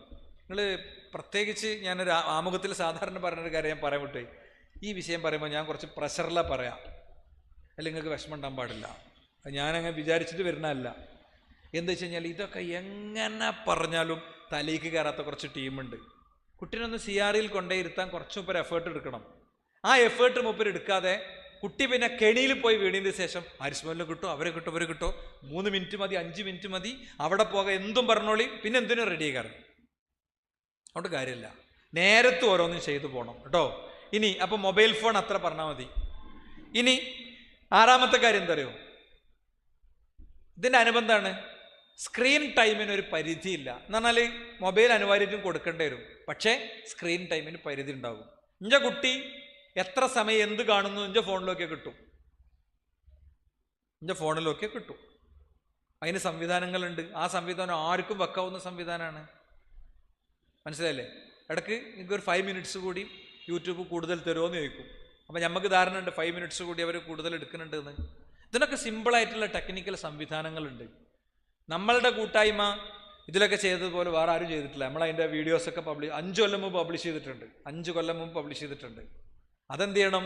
അത് നമ്മളിങ്ങനത്തെ പരിപാടിയൊക്കെ വെക്കുമ്പോൾ ആ പരിപാടിയിൽ ഒരു കൗണ്ടറൊക്കെ ഇട്ടിട്ട് അത് സെറ്റാക്കി കൊടുക്കണം. ഓരോരുത്തർ മൊബൈൽ കൊണ്ടേ കൊടുക്കുക, പോയിരിക്കുക, ഒക്കെ സെറ്റാക്കി കൊടുക്കുക. അപ്പോൾ ഞാൻ സൂചിപ്പിച്ചത് പീസ് റേഡിയോ സംവിധാനത്തെ നമുക്ക് ഉപയോഗിച്ച് അത് പഠിക്കാനുള്ള സൗകര്യം ഉണ്ട്. ഇനി ഈ സ്ക്രീൻ ടൈം കൺട്രോളാണ് വേറൊന്ന്. ഇനി 7ാമത്തെ കാര്യം എന്താ അറിയോ? കുട്ടികളുടെ അഭിപ്രായവും അവരുടെ മാനസികാവസ്ഥയും കേൾക്കാതിരിക്കുക എന്നുള്ളതാണ്. കുട്ടികളെ കേൾക്കാതിരിക്കുക. നമ്മളിങ്ങനെ പറഞ്ഞുകൊണ്ടേക്കുക. കുട്ടികൾക്ക് അഭിപ്രായങ്ങളുണ്ടാകും. പ്രത്യേകിച്ച് ഒരു 12-13 വയസ്സൊക്കെ ആകുമ്പോഴേക്ക് അവൻ്റെ ഒരു സെൽഫ് എക്സിസ്റ്റിനെ കുറിച്ച് അവനെക്കുറിച്ച് ചോദിച്ചു തുടങ്ങുന്ന ഒരു പ്രായമാണ്. അപ്പം അവന് പല അഭിപ്രായങ്ങളുണ്ടാവും. ഒന്നിനും ഒരു ഇടം കൊടുക്കാതിരിക്കുക. ഒരു ചെറിയ കുട്ടിയാണ്. ആ കുട്ടിക്ക് നമ്മളൊരു കാറ് വാങ്ങിക്കൊടുത്തു. ആ കാറ് മോനെ നമ്മൾ ഫുള്ള് കൊടുക്കൂല. ആ കാറ് എങ്ങനെ ഓട്ടണം, എപ്പോൾ ഓട്ടണം, എവിടെ ഓട്ടണം എന്നൊക്കെ നമുക്കൊരു ഭയങ്കര മാർഗരേഖ ഉണ്ടാവും. അതിൻ്റെ RC ഓണർ അവനാണ്. അവന് കൊടുക്കും. എന്താ വെച്ചാൽ വലിയ വിലൻ്റെ സാധനം വാങ്ങിക്കൊടുക്കും. എന്നിട്ടോ അത് പൊട്ടിക്കുമ്പോൾ വാപ്പാക്ക് പിരാന്തടിച്ചു. ആദ്യം തന്നെ ഏറ്റവും ടോപ്പ് സാധനങ്ങളൊക്കെ പരിചയപ്പെടുത്തുക. പിന്നെ അതിൻ്റെ താഴേക്ക് വരാൻ കഴിയൂല. ആദ്യം തന്നെ കുളു മണാലിൽ കൊണ്ടുപോകും. ആദ്യം പോകേണ്ടത് ഇവിടെ മഞ്ചേരി പാർക്കിലാണ്. മനസ്സിലായില്ലേ? പിന്നെ പോകേണ്ടത് പെരിന്തൽമണ്ണ പാർക്കിലാണ്. ഒറ്റയടിക്ക് ഏറ്റവും വലിയ സാധനം ആദ്യം കൊണ്ടുപോയി കാണിച്ചു കൊടുക്കും. മാത്രമല്ല, ചില ആൾക്കാരൊന്നും ആലോചിക്കാത്തൊരു കാര്യം എന്താ അറിയോ? ഞാൻ മരിച്ചാലും ഞാൻ മക്കൾ ജീവിക്കണ്ട, അത് ആലോചിക്കൂല. ഓൽക്കൊരു ചെറിയ വിഷമം പോലും വരാതിരിക്കാനുള്ള ഭയങ്കര സെറ്റിങ്സ് കൂടെയാണ് എന്ത് ചെയ്യുക? കുട്ടികളെ വളർത്തുക. അപ്പോൾ ആ നിലക്കുള്ള വിഷയങ്ങളുണ്ട്. ഇനി ഭയങ്കര താരതമ്യം ഉണ്ടാകും. ഏറ്റവും വിഷമുള്ളൊരു സാധനം അത്. ഭയങ്കര താരതമ്യം. എന്നാൽ എൻ്റെ താത്ത അവിടെ പഠിച്ചല്ലേ, അല്ല എൻ്റെ കാക്കാൻ്റെ അറിയില്ലേ? അവൻ വേറെയാണ്, അവൻ്റെ താത്ത വേറെയാണ്. നിങ്ങളെ കുട്ടിയായിട്ട് ജനിച്ചതായിരിക്കും. പക്ഷെ ഒരിക്കലും താരതമ്യം ഒരു കാരണവശാലും താരതമ്യം ഉണ്ടാകാൻ പാടില്ല. ഒരു കാരണവശാലും ഉണ്ടാകാൻ പാടില്ല താരതമ്യം. അത് എന്ത് ചെയ്യുന്ന വെച്ചാൽ മാത്രമല്ല, പബ്ലിക്കായിട്ട് ഇപ്പം നമ്മളെ അടുത്തൊക്കെ പാരൻസ് സ്കൂളിലൊക്കെ വരുമ്പോൾ അങ്ങനെ പറയും, പക്ഷേ നിങ്ങൾക്ക് അറിയാലോ ഓളെ, നിങ്ങൾക്ക് അറിയാലോ ഓളൊക്കെ നമുക്ക് ഒരു വസ്തുവും പഠിച്ചില്ല. നമ്മൾ കുട്ടികൾ പാരൻസിനോട് ചോദിക്കും, നിങ്ങളെ കുട്ടീൻ്റെ ഒരു 5 ഗുണം പറയാൻ പറയും. ഒരു 5 ഗുണം തപ്പിയാൽ കിട്ടൂല. കുട്ടീൻ്റെ ഒരു 5 ഗുണം നിങ്ങൾക്ക് അറിയോ? നിങ്ങൾ ആലോചിച്ചോളി. എൻ്റെ കുട്ടിയുടെ ഒരു 5 ഗുണങ്ങൾ ഒന്നെന്നെ 5 എണ്ണാക്കിയിട്ട് പറയും. ഓന് പിന്നെ എല്ലാം വീട്ടിലെ കാര്യങ്ങളൊക്കെ സഹായിക്കും. പിന്നെ മീൻ വാങ്ങിക്കൊണ്ടുവന്നൊരു ഇറച്ചി വാങ്ങിക്കൊണ്ടു എന്നല്ലേ വീട്ടിലെ കാര്യം സഹായിക്കല്. ഞാൻ പറയണത് പ്രശ്നം കുട്ടികളുടെ അടുത്തൊന്നുമല്ല, പ്രശ്നം നമ്മുടെ അടുത്താണ് ഇതിൻ്റെ മർമ്മങ്ങൾ ഇരിക്കുന്നത്. ഇനി പിന്നെ അതുപോലെ തന്നെ 9ാമത്തെ കാര്യം എന്താ അറിയോ? അമിതമായ ശകാരവും അപമാനവും. ചീത്ത അങ്ങനെ പറഞ്ഞുകൊണ്ട് വെക്കും, വെറുതെ അങ്ങനെ പറഞ്ഞുകൊണ്ട് വെക്കും. തൊട്ടീനും പിടിച്ചീനും ഒക്കെ എല്ലാറ്റിനും ഒരേ ലെവലാണ്, എല്ലാറ്റിനും ഒരേ ലെവലിലാണ് പറയാം, ഒരേ ടോണിലാണ് പറയാം. ചെറിയ തെറ്റാണെങ്കിലും വലിയ തെറ്റാണെങ്കിലും ഒക്കെ എല്ലാറ്റിനും അവൻ്റെ അടുത്തുള്ള എല്ലാ പ്രശ്നത്തിനും പോയി ചീത്ത പറയാൻ നിന്നാൽ നമ്മൾ ആ പ്രായം എന്ന് ആലോചിച്ചാൽ മതി. ആ പ്രായത്തിൽ ഞാൻ എന്തായിരുന്നു സാധനം എന്ന് ആലോചിച്ചാൽ ഏകദേശം സാധനം മനസ്സിലാവും. കൃത്യമായ ഹറാമുകളാണ് ആദ്യം അഡ്രസ്സ് ചെയ്യേണ്ടത്, അല്ലേ? ഇപ്പോൾ അവന് മുടി വെട്ടാൻ കുറച്ച് മടിയാണ്, പാപ്പാക്ക് ഇങ്ങോട്ട് അപമാന ഭാരം കൊണ്ട് നെഞ്ചുകൊണ്ട് കനം കൂടും. ഞാനിതിൻ്റെ ഒക്കെ ഒരാളായി നടന്നിട്ട് ഞാൻ മോൻ്റെ മുടി അങ്ങനെ ആകുമ്പോൾ അത് ഭയങ്കര പ്രശ്നമല്ലേ, അല്ലേ? ഭയങ്കര പ്രശ്നമല്ലേ എന്നുള്ളതാണ് ഇവന് ഈ രക്ഷിതാവ് ചിന്തിക്കുന്ന കാര്യം. എന്നാൽ അവൻ്റെ ഒരു പ്രശ്നം എന്താ അറിയോ? അവൻ്റെ ക്ലാസ്സിലെ ഫുൾ ടീം വേറൊരു കോലത്തിലാണ് ജീവിക്കണത്. അതിൻ്റെ ഇടയ്ക്ക് ഇവൻ മാത്രം പോയി ഇരിക്കുമ്പോൾ ഇവൻ കേൾക്കണ കുറേ പരിഹാസങ്ങളും കളിയാക്കലുകളൊക്കെ ഉണ്ട്. എൻ്റെ സ്കൂളിലൊരു കുട്ടി, അവന് കണ്ണട എടുത്താൽ പിന്നെ കണ്ണ് കാണൂല. ഫ്രണ്ട്സ് എല്ലാവരും കൂടി റാഗ് ചെയ്തു അവനെ. UP സ്കൂളത്തെ കാര്യമായിട്ടാണ് പറയണത്. ഓല് തമാശക്ക് കണ്ണട ഊരി എന്നിട്ട് നടത്തിച്ചു. ഓൻ്റെ ചെവിൻ്റെ ഇവിടെ ഒരു പൂ വെച്ചു. ഓനൻ 9ാം നമ്പർ എന്ന് വിളിച്ചു ചെയ്തു. ഇത് ഒന്നുമില്ല, ഓന് കണ്ണട കൊടുത്തു, ഓലൊക്കെ അപ്പം തന്നെ സെറ്റായി. ഇത് വീട്ടിലെത്തിയപ്പോൾ അവന് ഫീൽ ചെയ്ത കാര്യം എന്താ അറിയോ? അവന് 9ാം നമ്പർ എന്ന് വിളിച്ചു എന്നാണ്. അപ്പം അങ്ങനെയൊക്കെ ഉണ്ട്. 9ന് ഒരു മീനിങ് ഉണ്ട്, 10ൻ്റെ അർത്ഥം അറിയണം. ആർക്കും അവിടെ ഉള്ളത് 10ൻ്റെ അർത്ഥം? മെസ്സി ഒന്നുമല്ല, ജാബറേ, മെസ്സി ഒന്നുമല്ല. 9ന് അർത്ഥമുണ്ട്.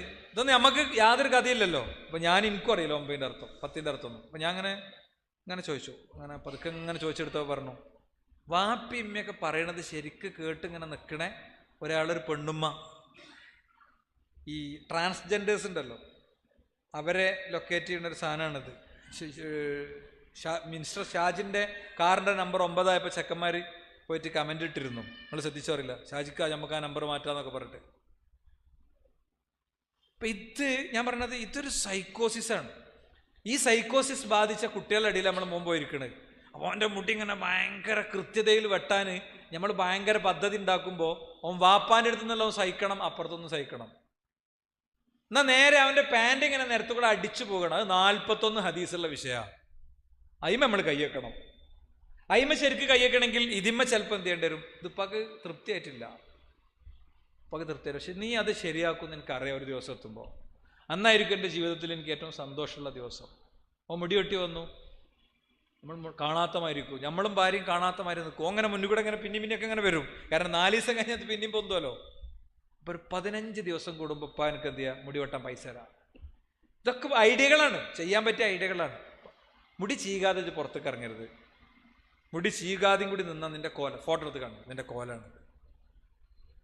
ഇത് നിനക്ക് ബ്യൂട്ടിഫുൾ ആയിട്ട് തോന്നുന്നുണ്ടോ? ഓന് തോന്നും. ഓൻ്റെ പ്രായത്തിൽ തോന്നും, നമ്മളെ പ്രായത്തിൽ തോന്നൂല. ഞാൻ പറഞ്ഞത് കാര്യമായിട്ട് രക്ഷിതാക്കൾ പറയുന്ന ഒരു പോയിന്റിന് എടുത്തു എന്നുള്ളൂ. അപ്പം നമ്മളെ അഭിമാനമോ അപമാനമോ അല്ല വിഷയം. അള്ളാൻ്റെ അടുത്ത് ഓൻ്റെ പൊസിഷനിങ് എന്താണെന്നാണ് നോക്കേണ്ടത്. അതിനനുസരിച്ചാണ് അതിനെ സെറ്റ് ചെയ്ത് പോകേണ്ടത്. ഇനി അമിത ലാളന. എൻ്റെ കുട്ടി അങ്ങനെയൊന്നും ചെയ്യൂല. നിങ്ങൾക്ക് ആർക്കെങ്കിലും നിങ്ങളെ കുട്ടീനെ അങ്ങനെ വിശ്വാസം ഉണ്ടെങ്കിൽ കഴിഞ്ഞ്. എൻ്റെ കുട്ടി അങ്ങനെയൊന്നും ചെയ്യൂല, അല്ലേ? എന്നിട്ട് പ്രൊട്ടക്റ്റ് ചെയ്യും. മാശരത്തുനിന്ന് ഒരു അടി കിട്ടിയത് ചോപ്പ് കൂടിയപ്പോൾ ചോദിക്കാനാണ് വരികയാണ് വാപ്പ. ഭയങ്കര ചോദിക്കൽ, മാഷ ഭയങ്കര കംപ്ലൈൻറ്റ് കൊടുക്കൽ, ചൈൽഡ് ലൈന്, അല്ലേ? തേങ്ങ പുണ്ണാക്കാണ്. നിങ്ങൾ എന്തേ പറയണു? ഞാനൊരു അധ്യാപകനാണ്, ക്ലാസ് മുറിയിൽ ജീവിക്കുന്ന ഒരു അധ്യാപകനാണ്. കുട്ടികളെ തൊടാനോ മിണ്ടാനോ ഒന്നും ഒരു അധ്യാപകന് പറ്റൂല. ഞാൻ 6 കൊല്ലമായിട്ട് വടിയെടുത്തിട്ടില്ല, എനിക്ക് ഉറപ്പിച്ചു പറയാൻ പറ്റും. 6 കൊല്ലമായിട്ട് ഞാൻ വടിയെടുത്തിട്ടില്ല. പഠിക്കാത്തതിന് ഈ കഴിഞ്ഞ 6 കൊല്ലത്തിൻ്റെ ഇടയ്ക്ക് ഒരു കുട്ടിനെയും തച്ചിട്ടില്ല. എഴുതാത്തതിന് ഒരു കുട്ടിനെയും തച്ചിട്ടില്ല. അതിൻ്റെ ഒന്നും ആവശ്യമല്ല. നമ്മൾ കണ്ണട അങ്ങനെ താത്തിയിട്ട് ഇങ്ങനെ ചോദിച്ചാൽ മതി. അതിനുള്ളൊരു ആംബിയൻസ് നമ്മളോട് ഉണ്ടാക്കി വെച്ചിട്ടുണ്ട്, കുറച്ച് കാലമായിട്ടുള്ളതുകൊണ്ട്. മനസ്സിലായില്ലേ? പക്ഷെ പാച്ച തെറി വിളിക്കണേ വാപ്പാക്ക് വിളിക്കണ ഒരുത്തനെ കൊട്ടിയാല് ചോദിക്കാൻ വരാൻ ആള്, അതും ഈ വാപ്പാന്റെ മുന്നിൽ നിങ്ങളെ മോൻ ഇന്നതാണ് പറഞ്ഞതെന്ന് പറയാൻ പോലും പറ്റാത്ത വാക്ക് പ്രയോഗിക്കുമ്പോൾ അത് ക്വസ്റ്റ്യൻ ചെയ്യാൻ രക്ഷിതാക്കൾ. നിങ്ങൾ ആരോ വൈക്ക് പോകരുതെന്ന് ഞാൻ പറയണത്. ഉണ്ടെങ്കിലും ആ മാഷടുത്ത് പോയി ഒരു ചായയൊക്കെ കുടിച്ച് മാഷ കയ്യിലൊരു ഗ്ലാസ് ചായയൊക്കെ കൊടുത്ത് കാര്യങ്ങളൊക്കെ ചോദിച്ചെടുത്ത് എത്തുമ്പോഴായിരിക്കും നമ്മളെ വികാരമൊക്കെ തീർത്തതിൻ്റെ ശേഷം പിന്നെ നമ്മൾ പറഞ്ഞിട്ട് കാര്യം ഉണ്ടാവില്ല. പോക്സോ കേസ് അടക്കം കൊടുത്ത ആൾക്കാർ എനിക്കറിയാം. ശുദ്ധമായ ജീവിതമുള്ള വ്യക്തിക്കെതിരിൽ പോക്സോ കേസ്. അവസാനം ചൈൽഡ് ലൈനിൽ നിന്ന് ആൾ വന്നപ്പോൾ ചോദിച്ചപ്പോൾ കുട്ടി പറഞ്ഞു, ഞാൻ ബോധം കെട്ട് എന്നെ എടുത്ത് മാഷ് വണ്ടിക്ക് എടുത്തച്ചപ്പോൾ മാഷിൻ്റെ ഇവിടെ പിടിച്ചിരുന്നു. അപ്പോൾ ചൈൽഡ് ലൈനിൽ ചെയ്തു തരാം, അവിടെ വെച്ചു. ആരും അറിഞ്ഞില്ല. വന്ന ഉദ്യോഗസ്ഥന്മാർ കുറച്ചുകൂടി മാന്യന്മാരായതുകൊണ്ട്, ഇല്ലെങ്കിൽ ഒന്നുമില്ല, FIR ഇട്ടിട്ടേ ബാക്കിയുള്ളൂ. അതാ നിയമം. പത്രത്തിൽ ഫോട്ടോ വന്നിട്ടേ ബാക്കിയുള്ളൂ, അല്ലാതെ വേറൊന്നും. അതാ നിയമം. ഞാൻ പറയണത് അമിത ലാളനയുടെ ഒരു സംഗതി പറയാം. എന്താ ഉസ്താദ് അങ്ങനെ അടിച്ചാന്? എന്താ ഈ ഉസ്താദ്? നമ്മളെന്തൊക്കെ ചെയ്യുന്നുണ്ട് കുട്ടികളെ? അതൊക്കെ ഒന്ന് CCTV വന്നതൊക്കെ ഒന്ന് ഒരു ദിവസം മക്കളോട് പറഞ്ഞ വർത്താനൊക്കെ കൂടെ ഒന്ന് എടുത്ത് കേട്ടോക്കണ്ടേ, കഥ അറിയണമെങ്കിൽ. അതുകൊണ്ട് ഈ രീതി നമുക്കൊരിക്കലും ഉണ്ടായിക്കൂടാ. പിന്നെ മറ്റൊന്ന്, തെറ്റ് ചെയ്താലും ന്യായീകരിക്കുക. അവൻ അതുകൊണ്ട് ചെയ്തതായിരിക്കും, ഇതുകൊണ്ട് ചെയ്തതായിരിക്കും, അങ്ങനെയായിരിക്കും, ഇങ്ങനെയായിരിക്കും, വേറൊരാളുടെ മുന്നിൽ ന്യായീകരിച്ച് കാണിക്കുക. പിന്നെ മറ്റൊന്ന്, നിസ്കാരവും ഇബാദത്തും വീട്ടന്തരീക്ഷത്തിലാകുക. നിസ്കാരം പള്ളിയിൽ നിസ്കരിക്കേണ്ട നിസ്കാരം വീട്ടന്തരീക്ഷത്തിലാകുക. ഇങ്ങനെ പോയാൽ കുറേ ഉണ്ട്. ഞാനിതിന് നിശ്ചയിച്ച സമയം അവസാനിച്ചുകൊണ്ട് ഞാൻ ആ പോയിന്റ് വിടുകയാണ്. അതുകൊണ്ട് സഹോദരന്മാരെ, നമ്മൾ മനസ്സിലാക്കുക, നമ്മളെ സംബന്ധിച്ചിടത്തോളം ഒരുപാട് വീഴ്ചകൾ രക്ഷിതാക്കൾ എന്നുള്ള നിലക്ക് നമ്മളെടുത്ത് നിരന്തരം സംഭവിച്ചുകൊണ്ടിരിക്കുന്നുണ്ട്. അപ്പം അതുകൊണ്ട് തന്നെ നമ്മൾ എന്ത് ചെയ്യണമെന്ന് വെച്ച് കഴിഞ്ഞാൽ കൃത്യമായ പാരൻറ്റിങ് സെഷനുകൾക്ക് നമ്മൾ വിധേയമാകണം എന്നാണ് ഞാൻ പറയണത്. അതിൻ്റെ ഒരു കാരണം ഞങ്ങൾക്ക് പറഞ്ഞുതരാം. ഇപ്പോൾ ഒരു ടീനേജിലുള്ളൊരു കുട്ടീൻ്റെ ഒരു അവസ്ഥ അറിയണത്, അവൻ്റെ തലച്ചോറിൻ്റെ ഒരു വളർച്ച നമുക്കൊരു ഉദാഹരണമായിട്ട് എടുക്കാം. അതിൻ്റെ മുമ്പ് ഇപ്പോൾ ഒരു രണ്ടര വയസ്സ് വരെ കുട്ടിയൊക്കെ നമ്മൾ പാമ്പേഴ്സ് കെട്ടിക്കൊടുക്കും, അല്ലേ? പിന്നെ എന്ത് ചെയ്യും? പാമ്പേഴ്സ് ഫ്രീ ആക്കും. അപ്പോൾ നമ്മളെ സഹോദരിമാരൊക്കെ വിചാരിക്കണം എന്താ വെച്ച് കഴിഞ്ഞാൽ, ഒരു 2.5-3 വയസ്സൊക്കെ ആകുമ്പോൾ ഒരു പ്രത്യേക ട്രെയിനിങ് കൊടുത്ത് കുട്ടീനെ ടോയ്ലറ്റിൽ മൂത്രമൊഴിപ്പിക്കണതാക്കണതാണെന്നാണ്. കുറച്ചങ്ങനെ ഉണ്ട്. രണ്ടാമത്തെ ഒരു കാര്യം, ഏകദേശം ഒരു 2.5 വയസ്സ് കഴിയുമ്പോഴാണ് മൂത്രം ഉണ്ട് എന്നുള്ള അവസ്ഥ, മൂത്രസഞ്ചിയിൽ നിറയുന്നുണ്ട് എന്ന് കുട്ടിക്ക് മനസ്സിലാകുക. മറ്റേ കുട്ടി അറിയണേ അല്ല.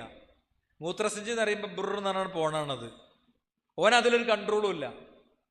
ഈ 2.5-3 വയസ്സാകുമ്പോൾ എന്ത് ചെയ്യും? ഈ കുട്ടിക്ക് എനിക്ക് മൂത്രമൊഴിക്കണം എന്നുള്ളൊരു ഫീലിംഗ് വരും. ആ ഫീലിങ്ങിനെയാണ് നമ്മൾ ട്രാക്ക് ചെയ്യണത്. കഴിഞ്ഞ ദിവസം എൻ്റെ മോള് ഓടുന്നുണ്ടോ, എന്ത് മൂത്രേ നിൽക്ക് അടി കിട്ടും എന്നൊക്കെ പറയുന്നുണ്ട്.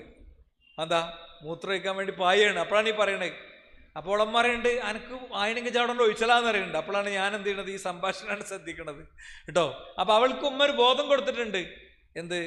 ടോയ്ലറ്റിൽ പോകണം, കുളിക്കണ സ്ഥലത്തല്ല, ടോയ്ലറ്റിൽ ഇന്ന മാതിരി ഇരിക്കണം, അല്ലേ? നമ്മളിരുന്ന് കാണിച്ചു കൊടുക്കണം, ഇങ്ങനെയാണ് ഇരിക്കേണ്ടത്.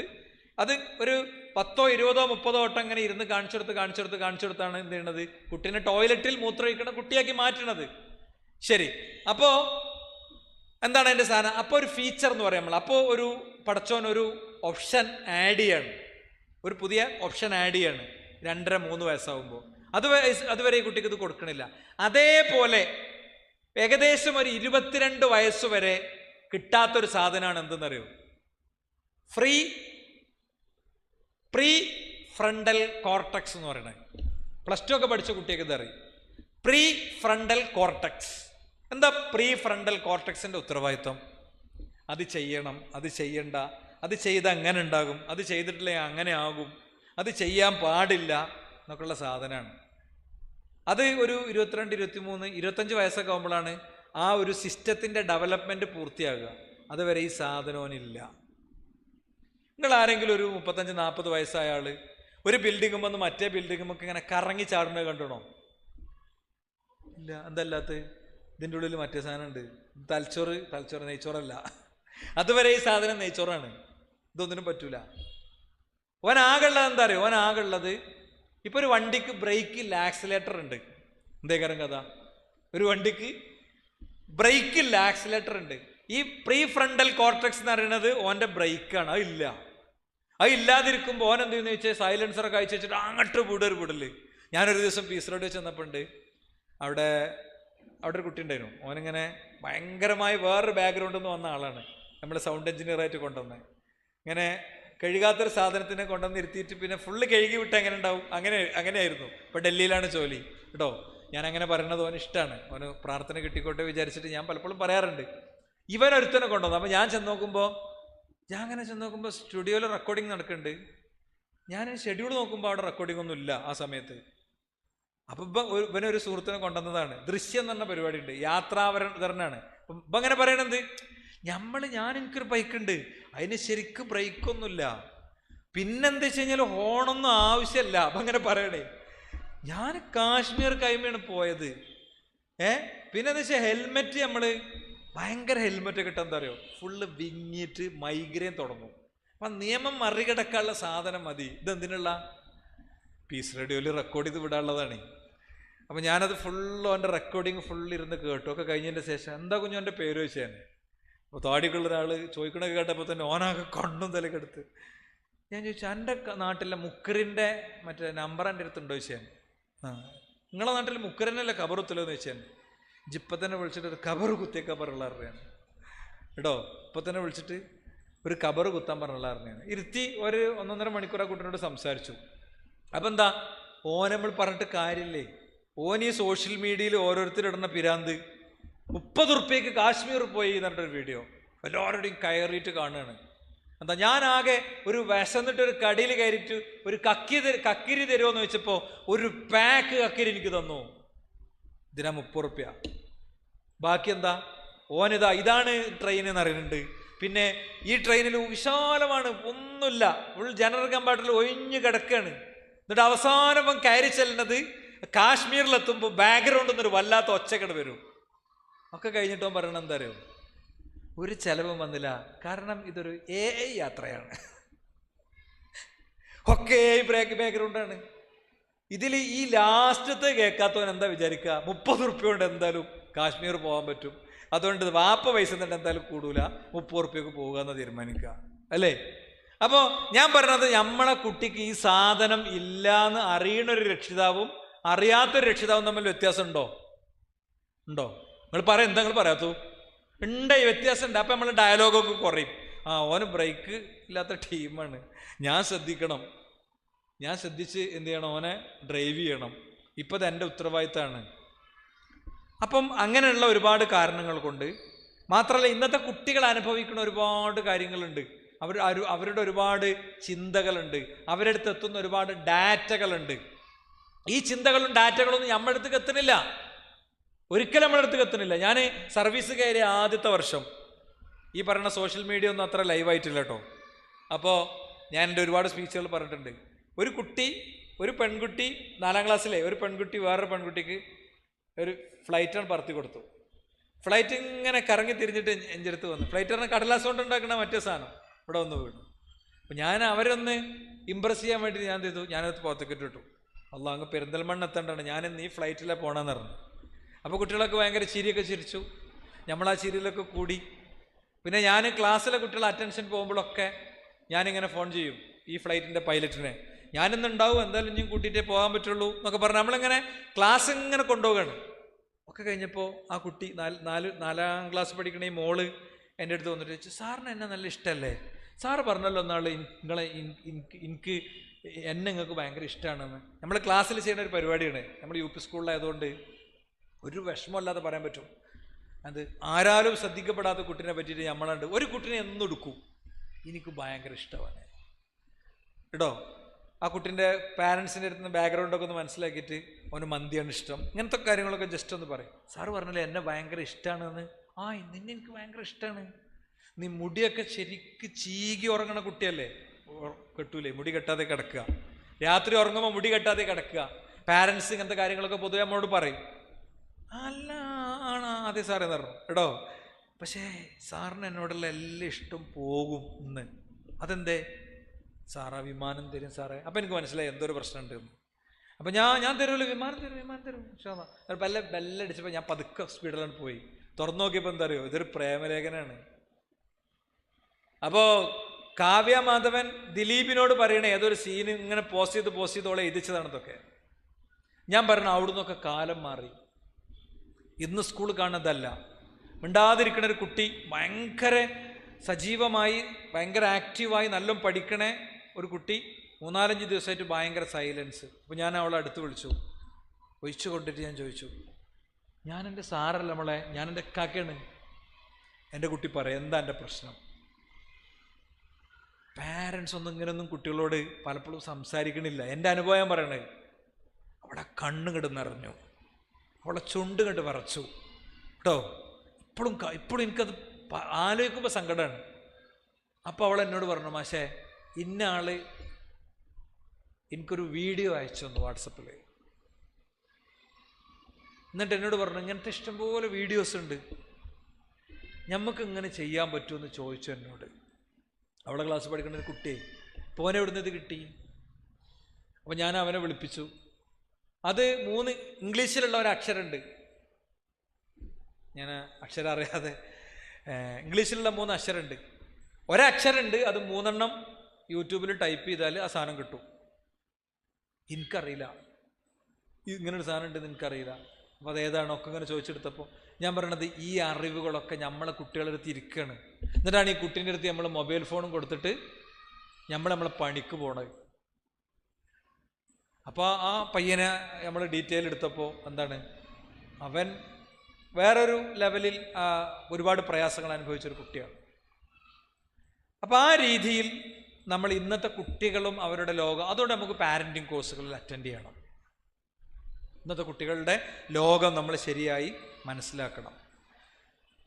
പിന്നെ കുട്ടികൾക്ക് ഡിപ്രഷൻ ഉണ്ടാകും.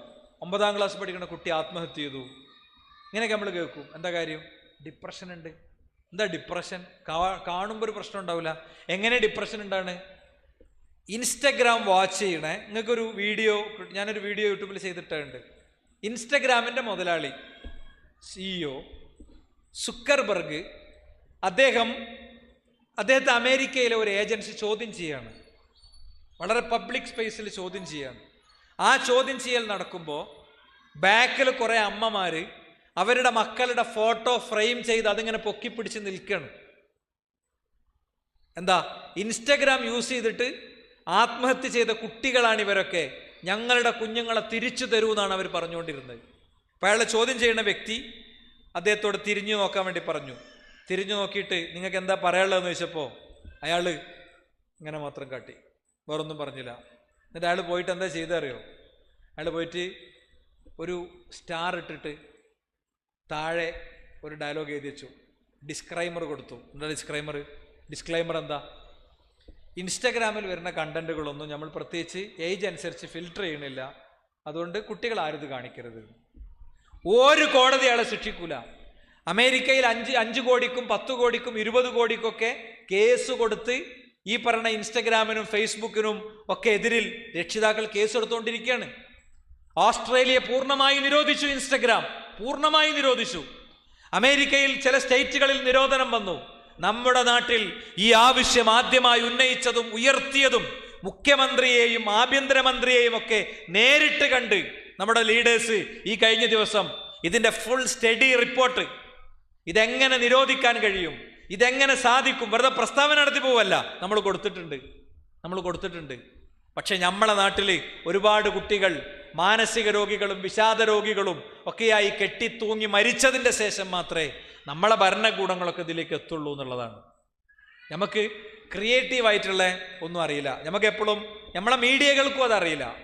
നമ്മളെ മീഡിയകൾക്കും സെൻസിറ്റീവ് കിട്ടണം. അവിടെ കരാർ എഴുതിയോ, ഇവിടെ പിൻവലിച്ചോ, അവിടെ അതാക്കിയോ, അപ്പുറത്ത് മറ്റോലെന്ത് ചെയ്തു, ഇപ്പുറത്ത് ഇവരെന്ത് ചെയ്തു.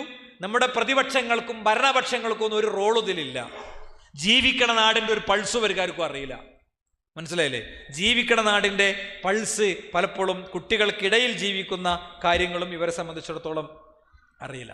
അതുകൊണ്ട് പ്രശ്നങ്ങളെ പറഞ്ഞ് പ്രശ്നങ്ങളിലൂടെ തന്നെ പോയി അവസാനിപ്പിക്കല്ല, മറിച്ച് ഇനി നമ്മളെ മുമ്പിലുള്ളതൊരു 25 മിനിറ്റ്സ് ആണ്. അതിൽ ഞാൻ ചില പരിഹാരങ്ങൾ കൂടി, നമുക്ക് ചെയ്യാവുന്ന കുറച്ച് കാര്യങ്ങൾ കൂടി പറഞ്ഞ് എൻ്റെ സംസാരം അവസാനിപ്പിക്കും. അതിൽ ഒന്നാമത്തെ ഒരു കാര്യം എന്താ പറയുക, നമ്മളൊന്ന് കണ്ണ് നിറഞ്ഞ് മനസ്സ് നിറഞ്ഞ് നമ്മളെ മക്കളുടെ സുരക്ഷിത ഭാവിക്ക് വേണ്ടി പ്രാർത്ഥിക്കാറുണ്ടോ എന്നുള്ളതാണ്. സലാസു ദഅവാത്തിൻ മുസ്തജാബാത്ത്, 3 പ്രാർത്ഥനകൾക്ക് പ്രത്യേക ഉത്തരമുണ്ട്. ലാ ശക്ക ഫീഹിന്ന, അതിൽ യാതൊരു സംശയവുമില്ല. ദഅവത്തുൽ മദ്ലൂം, ആക്രമിക്കപ്പെട്ടവൻ്റെ പ്രാർത്ഥന. അതാരാണെങ്കിലും, അവൻ ഫാസിഖാണെങ്കിലും. ഒരാൾ തഹജ്ജുദ് നിസ്കരിക്കുന്ന ആളാണ്, മറ്റേത് ഫുള്ള് വാട്ടർ അടിക്കുന്ന ആൾ, വെള്ളം അടിക്കുന്ന ആളാണ്. ഈ തഹജ്ജുദ് നിസ്കരിക്കുന്ന ആള് ഈ വെള്ളം അടിക്കുന്ന ആളെ ആക്രമിച്ചു, അന്യായം ചെയ്തു. ഫാസിഖിന്റെ പ്രാർത്ഥന പഠിച്ചു സ്വീകരിക്കുക. വിശദീകരിക്കാൻ നമുക്ക് സമയമല്ല. 2, വദഅവത്തുൽ മുസാഫിർ, യാത്രക്കാരൻ്റെ പ്രാർത്ഥന. എവിടേക്കൊക്കെ പോകണ്ടേ നമ്മൾ? ജോലി സ്ഥലത്തേക്ക്, 50 കിലോമീറ്റർ അപ്പുറത്തുള്ള ജോലി സ്ഥലത്തേക്ക്. ഞാൻ അപ്പോൾ തിരുവനന്തപുരത്തേക്ക് പോവുകയാണ്. അതിൽ നമ്മളിങ്ങനെ എണ്ണി വെക്കുന്നുണ്ടോ? ആ യാത്രയിൽ പടച്ചോനെ ലാ ശക്ക ഫീഹിന്ന, ഒരു സംശയവുമില്ലെന്ന് ഞങ്ങളെ മുത്തുനബി ഞങ്ങളെ പഠിപ്പിച്ചൊരു ദുആ. അതിൻ്റെ സ്പേസാണത്. അവിടെ വെച്ച് ഞാൻ നിന്നോട് ചോദിക്കുകയാണ്, എൻ്റെ മക്കള് അവരെ നീ സ്വാലിഹീങ്ങളാക്കണേ അല്ലാഹ്. ഒരുപാട് വലിയ സ്വപ്നങ്ങളൊന്നുമില്ല, അവരെ പരലോകത്ത് നഷ്ടപ്പെടുന്നവരാക്കല്ല പടച്ചോനെ. മറ്റുള്ളവരുടെ മുന്നിൽ ദുന്യാവിൽ കൈനീട്ടേണ്ട അവസ്ഥ കൊടുക്കല്ല റബ്ബേ. എൻ്റെ മാതാപിതാക്കളുടെ കാര്യത്തിൽ ഹൈറായത് തരണേ പടച്ചോനെ. അകലെ അങ്ങ് ഫലസ്തീനിലെ വിഭാര്യന്മാരായ മനുഷ്യർ, വിധവകളായ സ്ത്രീകൾ, അനാഥരായ മക്കൾ, അവരുടെ കാര്യത്തിൽ നീ ഇടപെടണം റബ്ബേ. ഞങ്ങളുടെ നാട്ടിൽ സന്തോഷപൂർവ്വം സമാധാനപൂർവ്വം ജീവിക്കാനുള്ള തൗഫീഖ് തരണം റബ്ബേ. ഇതൊക്കെ കണ്ണു നനച്ച് ഹൃദയം പിടച്ച് നമ്മൾ പ്രാർത്ഥിക്കാറുണ്ടോ? ശരിക്കും അങ്ങനെ ഒരു പ്രാർത്ഥന ഉണ്ടെങ്കിൽ നമുക്ക് നമ്മളെ കുട്ടികളെ പിടിച്ചാൽ കിട്ടും. ഒരു വട്ടം പ്രാർത്ഥിച്ച് അവസാനിപ്പിക്കലല്ല, നമ്മൾ തെറ്റലാണ്, വേഗം പിണങ്ങലാണ് നമ്മൾ, അല്ലേ? ഫുളൈൽ ഇബ്നു ഇയാദ് റഹിമഹുല്ലാ, അദ്ദേഹത്തിൻ്റെ പ്രത്യേകത എന്താ? ഫുളൈൽ ഇബ്നു ഇയാദ് റഹിമഹുല്ലക്ക് അദ്ദേഹത്തിൻ്റെ വൈജ്ഞാനിക സേവനങ്ങളുടെ ഭാഗമായി രാജാവ് വലിയൊരു കൊട്ടാരം പണിതു. കൊട്ടാരത്തിലേക്ക് ക്ഷണിച്ചപ്പോൾ അദ്ദേഹം പറഞ്ഞു, ഇടുങ്ങിയ ഖബറിലേക്ക് പോകേണ്ടവനാണ് ഞാൻ, ഒരിക്കലും എനിക്ക് അത് വേണ്ട. നാട്ടിലാകെ മശഹൂറായിപ്പോയി. അള്ളാഹുവിനോട് അദ്ദേഹം പ്രാർത്ഥിച്ചു, പടച്ചോനെ ഒരിക്കലും ശുഹറത്തിന് ആഗ്രഹിച്ചിട്ടില്ല ഞാൻ, എൻ്റെ കാര്യത്തിൽ നീ ഖൈറായത് വിധിക്കണേ. ആ വൈകുന്നേരമാവുമ്പോൾ അദ്ദേഹം ലോകത്തോട് യാത്ര പറഞ്ഞു. ആ ഫുളൈൽ ഇബ്നു ഇയാദ് റബ്ബിനോട് പറയാ, അല്ലാഹുമ്മ ഇന്നി അജസ്തു അൻ തഅദീബി വലദി ഫഅദ്ദിബഹു ലി, ഞാൻ എൻ്റെ മോനെ ഇസ്ലാമിൻ്റെ നിയമങ്ങൾ അനുസരിച്ച് ജീവിപ്പിക്കാനും വളർത്താനും ഒരുപാട് പരിശ്രമിക്കുന്നുണ്ട്, പക്ഷേ അവനെ എനിക്ക് പറ്റണില്ല, ഞാൻ അതിൽ ദുർബലനാവുകയാണ്. അതുകൊണ്ട് ഫഅദ്ദിബഹു ലി, അവനെ എനിക്ക് വേണ്ടി നീ പരിശീലിപ്പിക്കണം, അദബ് പഠിപ്പിക്കണം. ഈ സംഭവം ഉദ്ധരിച്ച ആൾ പറയാം, ഞാൻ ചരിത്രത്തിൽ ഏറ്റവും പരിത്യാഗിയായി കണ്ടത്, സുഹൃത്തുള്ള ഒരാളായി കണ്ടത് ആരെയാണ്? ഫുളൈൽ ഇബ്നു ഇയാദിനെയാണ്. പിന്നെ എനിക്ക് മൂപ്പരെക്കാളും ഉഷാറായി കാണാൻ ഒരാളെ പറ്റിയിട്ടുള്ളത് മൂപ്പരെ മോനെയാണ്.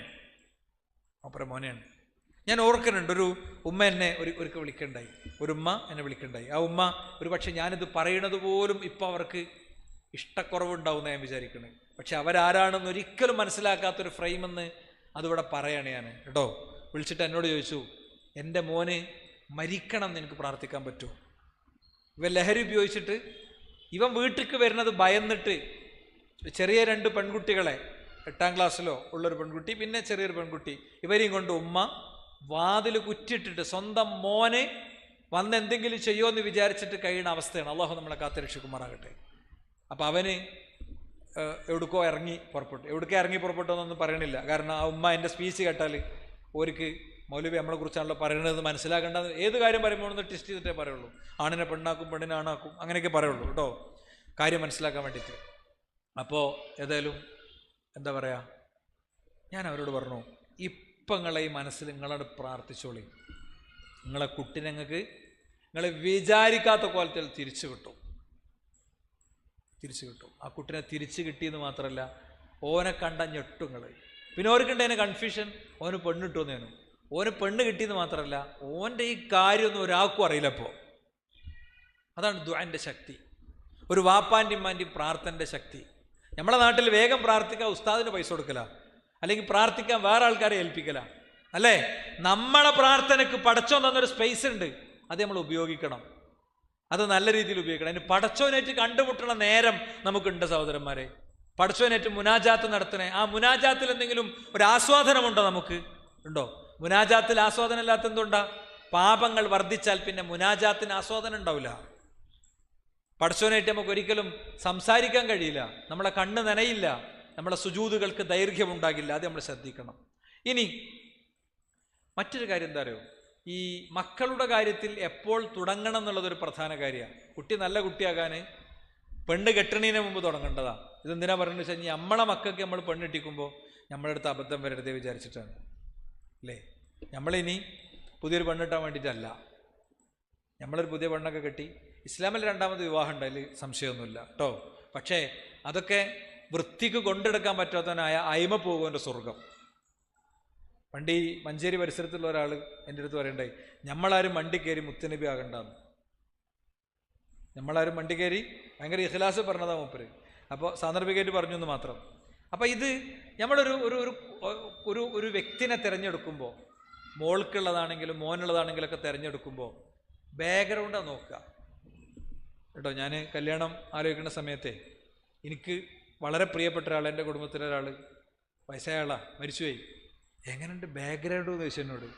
ഞാൻ പറഞ്ഞു ഓലെ മുന്നിലാണ് ഗ്രൗണ്ട് കാരണം. എൻ്റെ ഭാര്യ വീടിൻ്റെ മുന്നിലാണ് വലിയ ഗ്രൗണ്ട്. മാത്രമല്ല ഞാൻ അവിടെ വന്നതിൻ്റെ ശേഷം 5-6 മാസം കഴിഞ്ഞതിൻ്റെ ശേഷമാണ് ഓല അടുക്കളൻ്റെ ബാക്കിലേക്ക് ആദ്യമായിട്ട് പോയത് കേട്ടോ. അവിടെ അത്ര എൻ്റെ വാപ്പയും ഉമ്മയും പോലും പോയിട്ടില്ല. അതുകൊണ്ട് അതിൻ്റെ ഒരു സുഖം എനിക്ക് ജീവിതത്തിലുണ്ട്. അൽഹംദുലില്ലാഹ്, അല്ലാഹു തആല നിർത്തി തരുമാറാകട്ടെ. അപ്പം ഞാൻ പറഞ്ഞത് ഇതൊക്കെയാണ് നോക്കുക. എന്ത് മുത്തം സെൽഫി ആണെങ്കിലും അവസാനം മർമ്മത്തേക്ക് എത്തുമ്പോൾ പ്രശ്നമാണ്. അതിൻ്റെ അർത്ഥം ഒരു കുഫു ഇല്ലാത്ത ഒരു വീട്ടിലേക്ക് കെട്ടിച്ചു കൊടുക്കണമെന്നൊന്നുമല്ല. ആ പറഞ്ഞതിന് അതിൻ്റെ അർത്ഥമല്ല. കുഫുവിനെ അങ്ങോട്ട് വലുതാക്കിയിട്ട് ഇതൊക്കെ ഇപ്പം എങ്ങനെ തന്നെ എന്നിട്ട് എന്ത് ലീഡർഷിപ്പിനാണ് ചീത്താറ്. ഇതൊക്കെ ഉണ്ടെന്നല്ല, ഞമ്മക്കും വല്ല സംവിധാനം ഉണ്ടോ ഇതിന് എന്നൊക്കെ ചോദിക്കും. കഴിഞ്ഞ ദിവസം ഒരാളെ ഇന്ന് കണ്ടപ്പോൾ എത്രയോ കാലത്തിന് ശേഷം കാണും. അപ്പോൾ ഭയങ്കരമായിട്ടാണ് പഞ്ഞു കിട്ടും. ഇതൊന്നും മനസ്സിലായില്ല. എന്താ നമ്മളിതിനൊരു സംവിധാനമൊക്കെ ഉണ്ടാക്കണ്ടേ? നമ്മൾ സംവിധാനം ഭയങ്കര ഔപചാരികമായിട്ട് വിസ്റ്റം നിക്കാഹ് ബ്യൂറോ എന്ന് പറഞ്ഞാൽ പിന്നെന്താ ചെയ്യുക? നിങ്ങളുണ്ടാക്കിയ സംവിധാനത്തിൽ കെട്ടിച്ച കുട്ടി എന്തെന്നിട്ട് അവസ്ഥ ഇപ്പോൾ അതാ ചോദിക്കുക അല്ലേ. നമ്മൾ ഹജ്ജ് കമ്മിറ്റി ഉണ്ടാക്കി, ഹജ്ജിന് പോകാൻ ഗ്രൂപ്പ് കൊണ്ടുപോകണില്ല, പിന്നല്ലേ ഉംറക്കുണ്ടാകാൻ ഗ്രൂപ്പ് കൊണ്ടുപോകണില്ല. അതാരാ പ്രൈവറ്റ് ആൾക്കാരെ വെച്ച് കൊണ്ടേക്കോട്ടെ എന്നാണ് നമ്മളെ തീരുമാനം.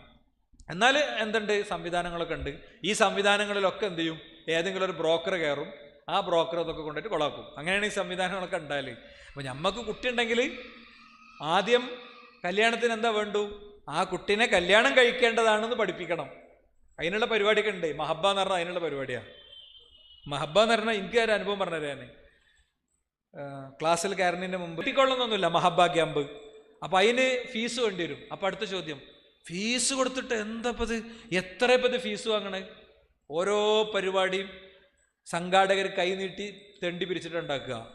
ഇതിൻ്റെ പൈസ എന്ത് ചെയ്യണം? അയാൾ തരണം. എന്താ സംശയമുള്ളത്? അയാൾ തരണം. ആ ഹോളിൻ്റെ പൈസ, അവിടെ കൊടുക്കണ ഭക്ഷണത്തിൻ്റെ പൈസ. അവിടെ വരുന്ന മൗലവിമാർക്ക് പിന്നെ ഫീസ് വാങ്ങുന്ന ആൾക്കാരെന്നാവില്ല മൗലവിമാർ വരുന്നത്.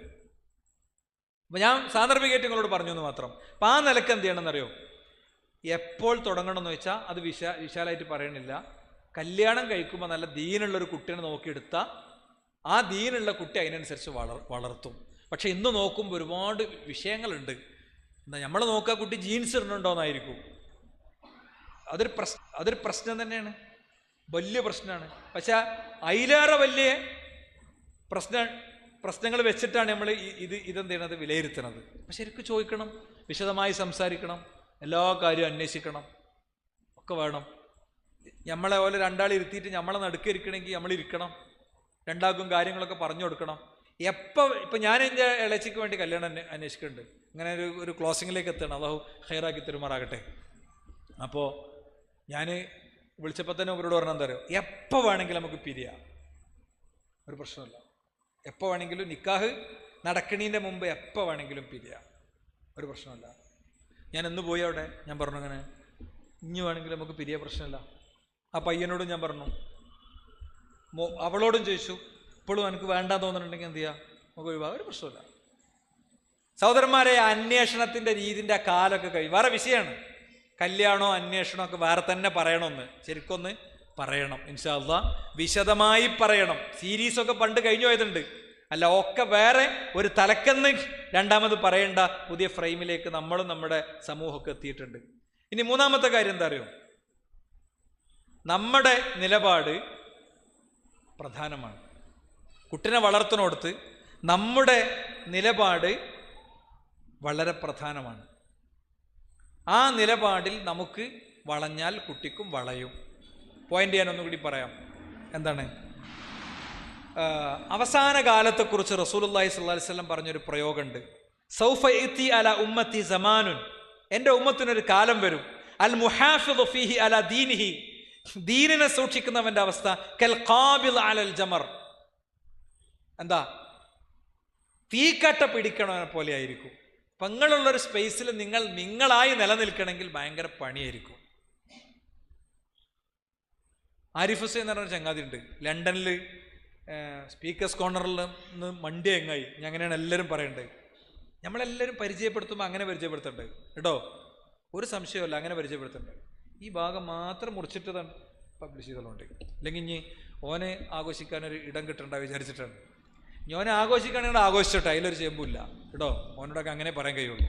അപ്പം ഞാൻ പറയണത് ഇത്രേ ഉള്ളൂ. നമ്മൾ ഓരോരുത്തരും ഈ പറയുന്ന ചങ്ങാതിമാരുടെയൊക്കെ സ്പീച്ചിലും കാര്യങ്ങളിലൊക്കെ അകപ്പെട്ട് പലപ്പോഴും ഇത്തരം ആളുകളുടെ ഓറിയൻറ്റേഷനുകളിൽപ്പെട്ടൊരു സമൂഹം അവിടെ ഉള്ളത്. ഇപ്പം ഇവൻ്റെ ഒരു സ്പീച്ചിൽ ഉണ്ടെന്ത്, താടി ഉണ്ടെങ്കിൽ പ്രശ്നമാണ്, താടി ഇല്ലെങ്കിൽ പ്രശ്നമല്ല, താടി ഉണ്ടെങ്കിൽ പ്രശ്നമാണ്, താടി ഉണ്ട് മീശ ഉണ്ടെങ്കിൽ പ്രശ്നം കുറവാണ്, താടി ഉണ്ട് മീശ അല്ലെങ്കിൽ ഭയങ്കര പ്രശ്നമാണ്. അപ്പോൾ ആ ഇൻ്റർവ്യൂ ചെയ്യുന്ന കുട്ടി ചോദിക്കുന്നുണ്ട്, നിങ്ങൾക്ക് താടി മീശയില്ല, നിങ്ങളുടെ അവസ്ഥ എന്താന്ന് കേട്ടോ. നല്ല മനോഹരമായ ട്രോളാണ്. അപ്പോൾ ഈ വീഡിയോ അയച്ചെന്ന് എനിക്കൊരാൾ, എൻ്റെ കൂടെ വർക്ക് ചെയ്ത ഒരാൾ, പക്ഷെ ഇയാൾ പറയണത് നിങ്ങളെ വെച്ച് നോക്കുമ്പോൾ എനിക്ക് തീരെ മാച്ച് ആകണില്ല.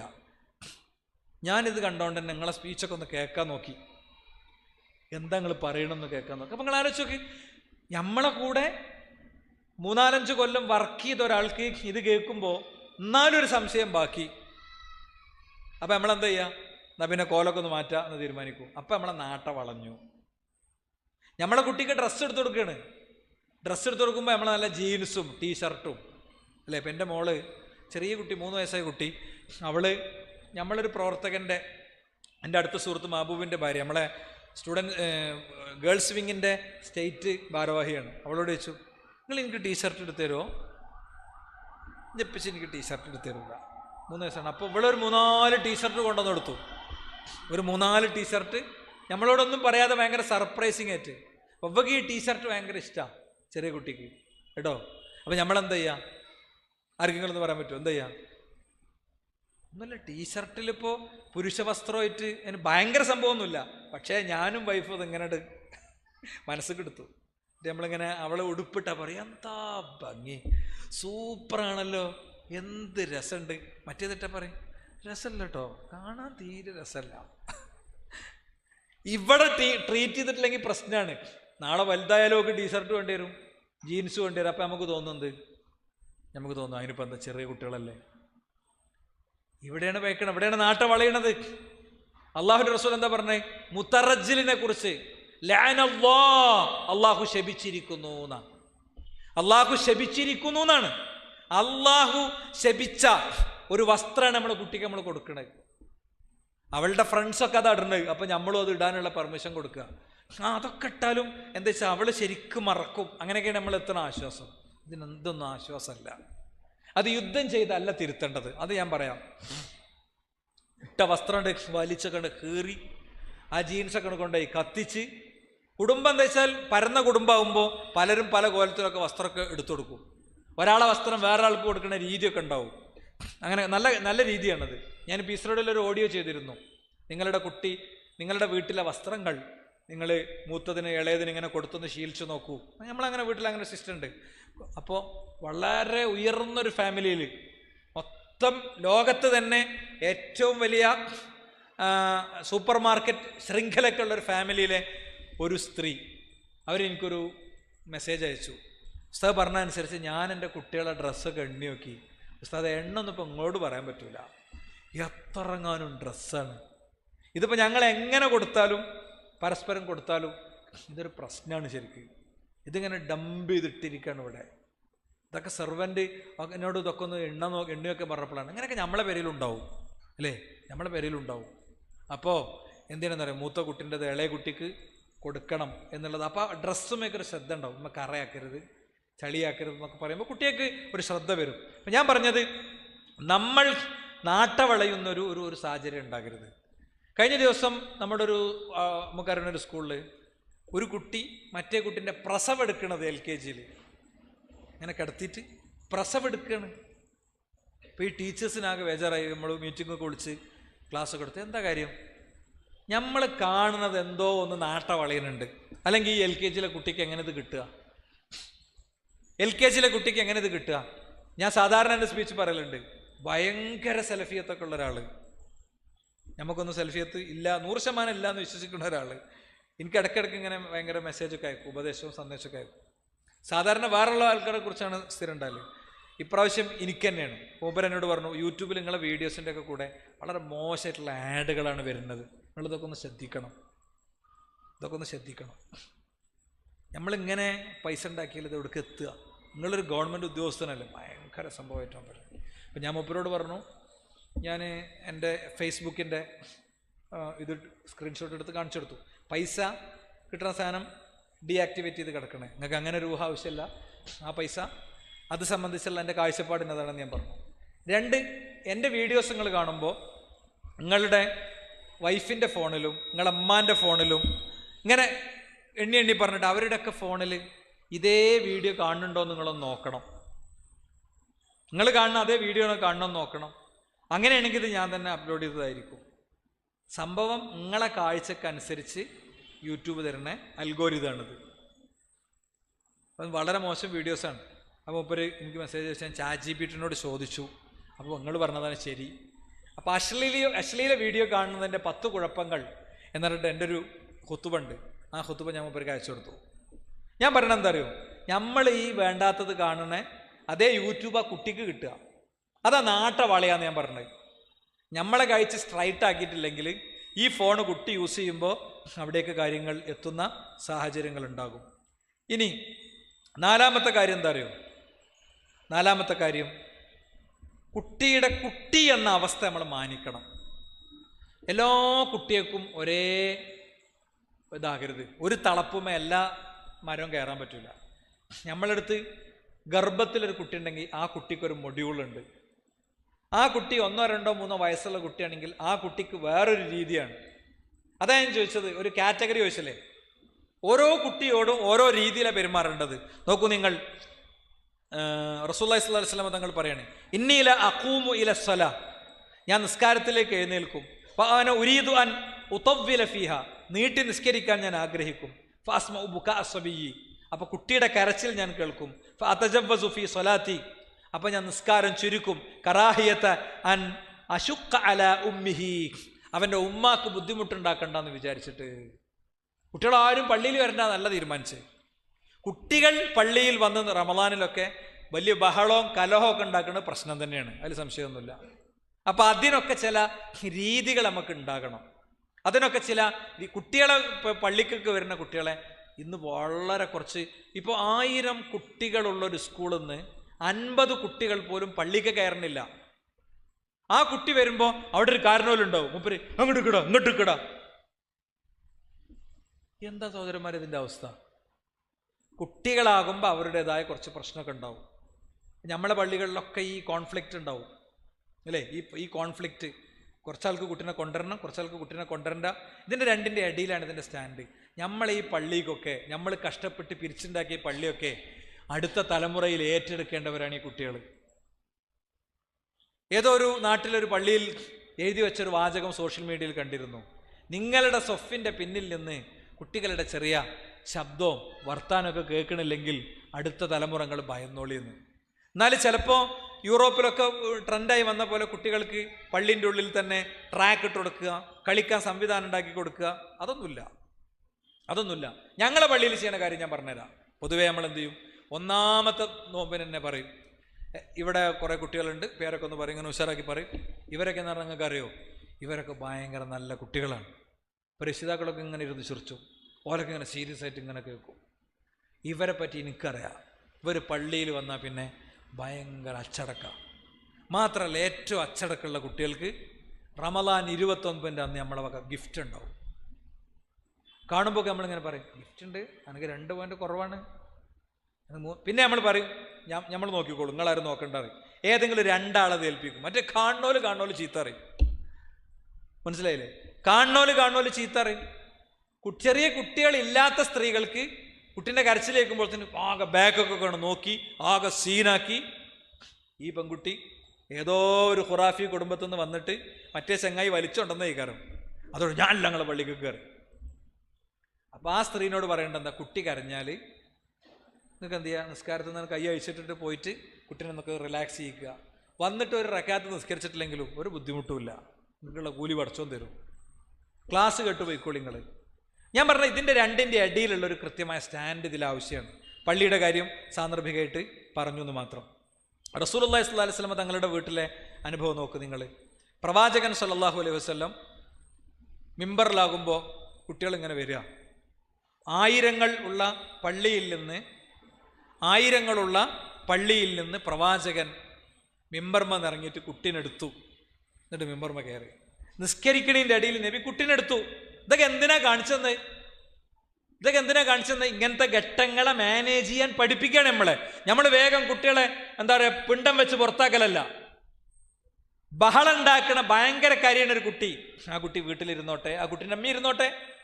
പക്ഷെ ഒക്കെ കൂടെ പറഞ്ഞിട്ട് ഒരു കുട്ടിയും പള്ളിയിൽ വരാത്ത ഒരു അന്തരീക്ഷം അല്ല ഉണ്ടാക്കേണ്ടത്. കേസ് ബൈ കേസായി വിഷയത്തെ പരിഗണിക്കണം കേട്ടോ. മാത്രമല്ല പ്രവാചകൻ സല്ലല്ലാഹു അലൈഹി വസല്ലം, ഇത് പള്ളിക്ക് മാത്രമല്ല, ഇത് വീട്ടിലേക്കുള്ളതാ. പ്രവാചകൻ ഒരു ദിവസം സുജൂദുക്ക് പോയിട്ട് എണീക്കണില്ല. അപ്പോൾ ഒരാളിങ്ങനെ മെല്ലെ തല പൊന്തിച്ച് നോക്കിയൊരു സ്വഹാബി. അപ്പം എന്താ സംഭവം? പ്രവാചകന്റെ പേരക്കുട്ടി പുറത്തിങ്ങനെ കയറി ഉഷാറായിട്ട് ഇരിക്കുക. സുജൂദൊക്കെ കഴിഞ്ഞതിൻ്റെ ശേഷം നബിനോട് ചോദിച്ചു, നബി എന്തേ സംഭവം? ഇന്നതാണോ കാരണം, അതാണോ കാരണം, ഇതാണോ കാരണം? അതൊന്നും അല്ലായിരുന്നു നബി. എൻ്റെ ചെങ്ങായില്ലേ, ഓൻ പുറത്ത് കയറി ഇർത്തഹലനി, ഓൻ എൻ്റെ മേലെ കയറി വണ്ടിക്കളി കളിച്ചു. ഇർത്തഹലാറിന് അതിൻ്റെ അർത്ഥതാ, എൻ്റെ മേലെ കയറിയിട്ട് വണ്ടിക്കളി കളിച്ചു. കുറച്ചു നേരം അവിടെ ഇരുന്നോട്ടെ എന്ന് ഞാൻ വിചാരിച്ചു. ഇതാണ് കുട്ടികളോടുള്ള റസൂലുള്ളാഹിന്റെ സമീപനം അല്ലേ? നമ്മൾ പള്ളിയിലല്ല, നമ്മളെ വീട്ടിലെ എന്താ പറയുക, മറ്റേ ടീപ്പോയി മോൻ കയറുമ്പോഴത്തേന് അങ്ങനെ പൊട്ടണ പ്രശ്നം ഉണ്ടെങ്കിലേ പൊട്ടാത്ത വാങ്ങിക്കളി. ഈ കുട്ടിക്ക് ഈ വീട്ടിലൊരു സുഖമില്ല, അപ്പം അയലോക്കത്തെ വീട്ടിലേക്ക് പോയും. അയലോക്കത്തെ വീട്ടിലെ താത്ത ഓല കുട്ടികളോട് പോലീസ് മുറയായിരിക്കും, നമ്മളെ കുട്ടികളോട് നല്ലൽക്കായിരിക്കും. അയലോക്കത്തേക്ക് പോണ്ടാറിഞ്ഞാലും പിന്നെയും പോവുകയും, കാരണം അവിടെ ഫുൾ സ്വാതന്ത്ര്യമാണ്. അപ്പം നമ്മളെ കുട്ടീനെ ചിലപ്പോൾ എന്ത് ചെയ്യേണ്ടി വരും, കുട്ടി വലുതാകണത് വരെ നമ്മളാ മറ്റേ പിടിച്ചാണ്ട് പോരുന്ന ആ കർട്ടനൊക്കെ അല്ലേ, അതൊക്കെ ഒന്ന് പൊക്കിയൊക്കെ വരും. അല്ലെങ്കിൽ ആ ഭാഗത്തേക്കുള്ള ഡോറൊന്ന് ലോക്ക് ചെയ്തൊക്കെ വരും. അല്ല, കുട്ടീനോട് ചൂടാകലല്ല പരിഹാരം. കുട്ടിക്ക് വീട്ടിൻ്റെ ഉള്ളിൽ സ്വസ്ഥത കിട്ടണം, കുട്ടിക്ക് വീട്ടിൻ്റെ ഉള്ളിൽ സമാധാനം കിട്ടണം. അത് നമ്മൾ എന്ത് ചെയ്യണം, പ്രത്യേകം അറിഞ്ഞിരിക്കണം എന്നുള്ളതാണ്. പിന്നെ കുട്ടിക്ക് വിനോദം വേണം. ഞാൻ ഒരു റമദാൻ മാസത്തിലൊരു സുഹൃത്ത് ഈ പാരൻറ്റിങ് കോഴ്സ് എന്നുള്ള പീസ് റേഡിയോ ആലോചിക്കാൻ തന്നെ കാരണം എന്താ അറിയോ, നമ്മളൊരു സജീവ പ്രവർത്തകൻ്റെ ഒരു ഫോൺ കോളാണ്. ഈ രാത്രി നിസ്കാരത്തിന് വന്നിരിക്കുകയാണ് വാപ്പിയും മോനും കൂടി. 6ാം ക്ലാസ് പഠിക്കണ കുട്ടി, അതോ 6 വയസ്സായ കുട്ടി, ഓർമ്മയിലില്ല എനിക്ക്. അപ്പോൾ രാത്രി 2 മണിക്ക് ഇവനിങ്ങനെ വിളിച്ചു. ഇവന് ഇങ്ങനെ എണീറ്റ് ഇങ്ങനെ ഇരുന്നു. അപ്പോൾ വാപ്പൊരു ചവിട്ടാണ്, നീച്ചാനല്ല എന്നോട് പറഞ്ഞത്. 2 മണിക്ക് എന്തിന്? രാത്രി നിസ്കാരത്തിന്. എന്നിട്ട് നേരെ ഓനെങ്ങനെ കൊണ്ടുപോയിട്ട് ഔദുങ്കരിക്ക്. അപ്പോൾ സോഫ് കണ്ടെടുത്തിട്ടു. എന്നിട്ട് മൂപ്പര് നിസ്കാരം 2 കഴിഞ്ഞാൽ ഞാൻ നോക്കൂ, എന്താന്നറിയോ ഓൻ്റെ കരി. ഇതേത് റസൂലുള്ളാഹിന്റെ അനുയായി ഏത്?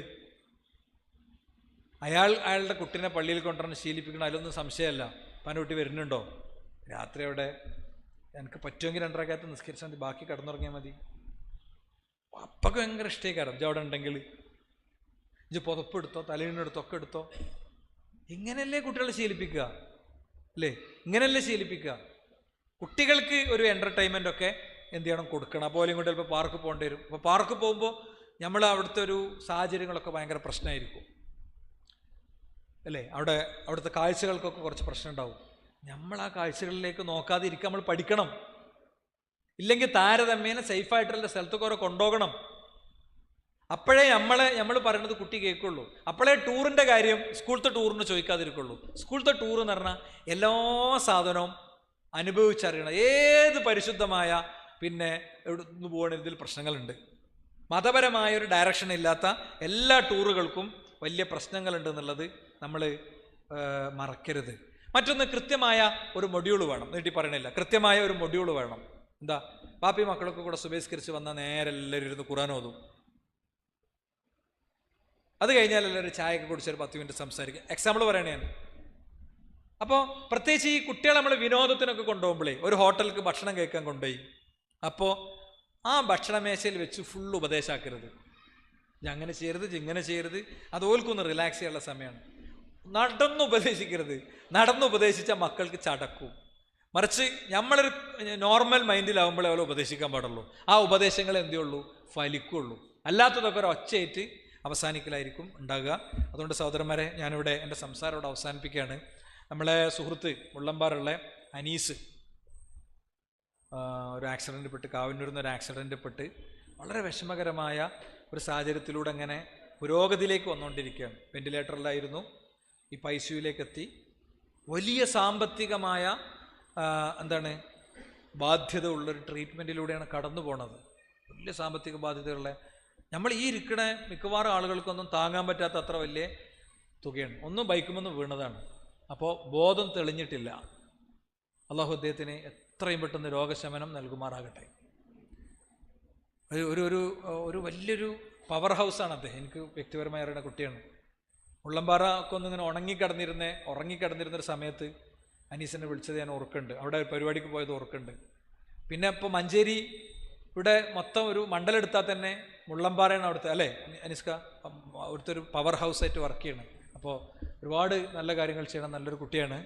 എല്ലാവരും സ്വന്തം കുഞ്ഞിനു വേണ്ടി പ്രാർത്ഥിക്കണത് പോലെ അവന് വേണ്ടി ആത്മാർത്ഥമായി പ്രാർത്ഥിക്കണമെന്ന് ഈ സദസ്സിൽ ഞാൻ പ്രത്യേകം അഭ്യർത്ഥിക്കുകയാണ്.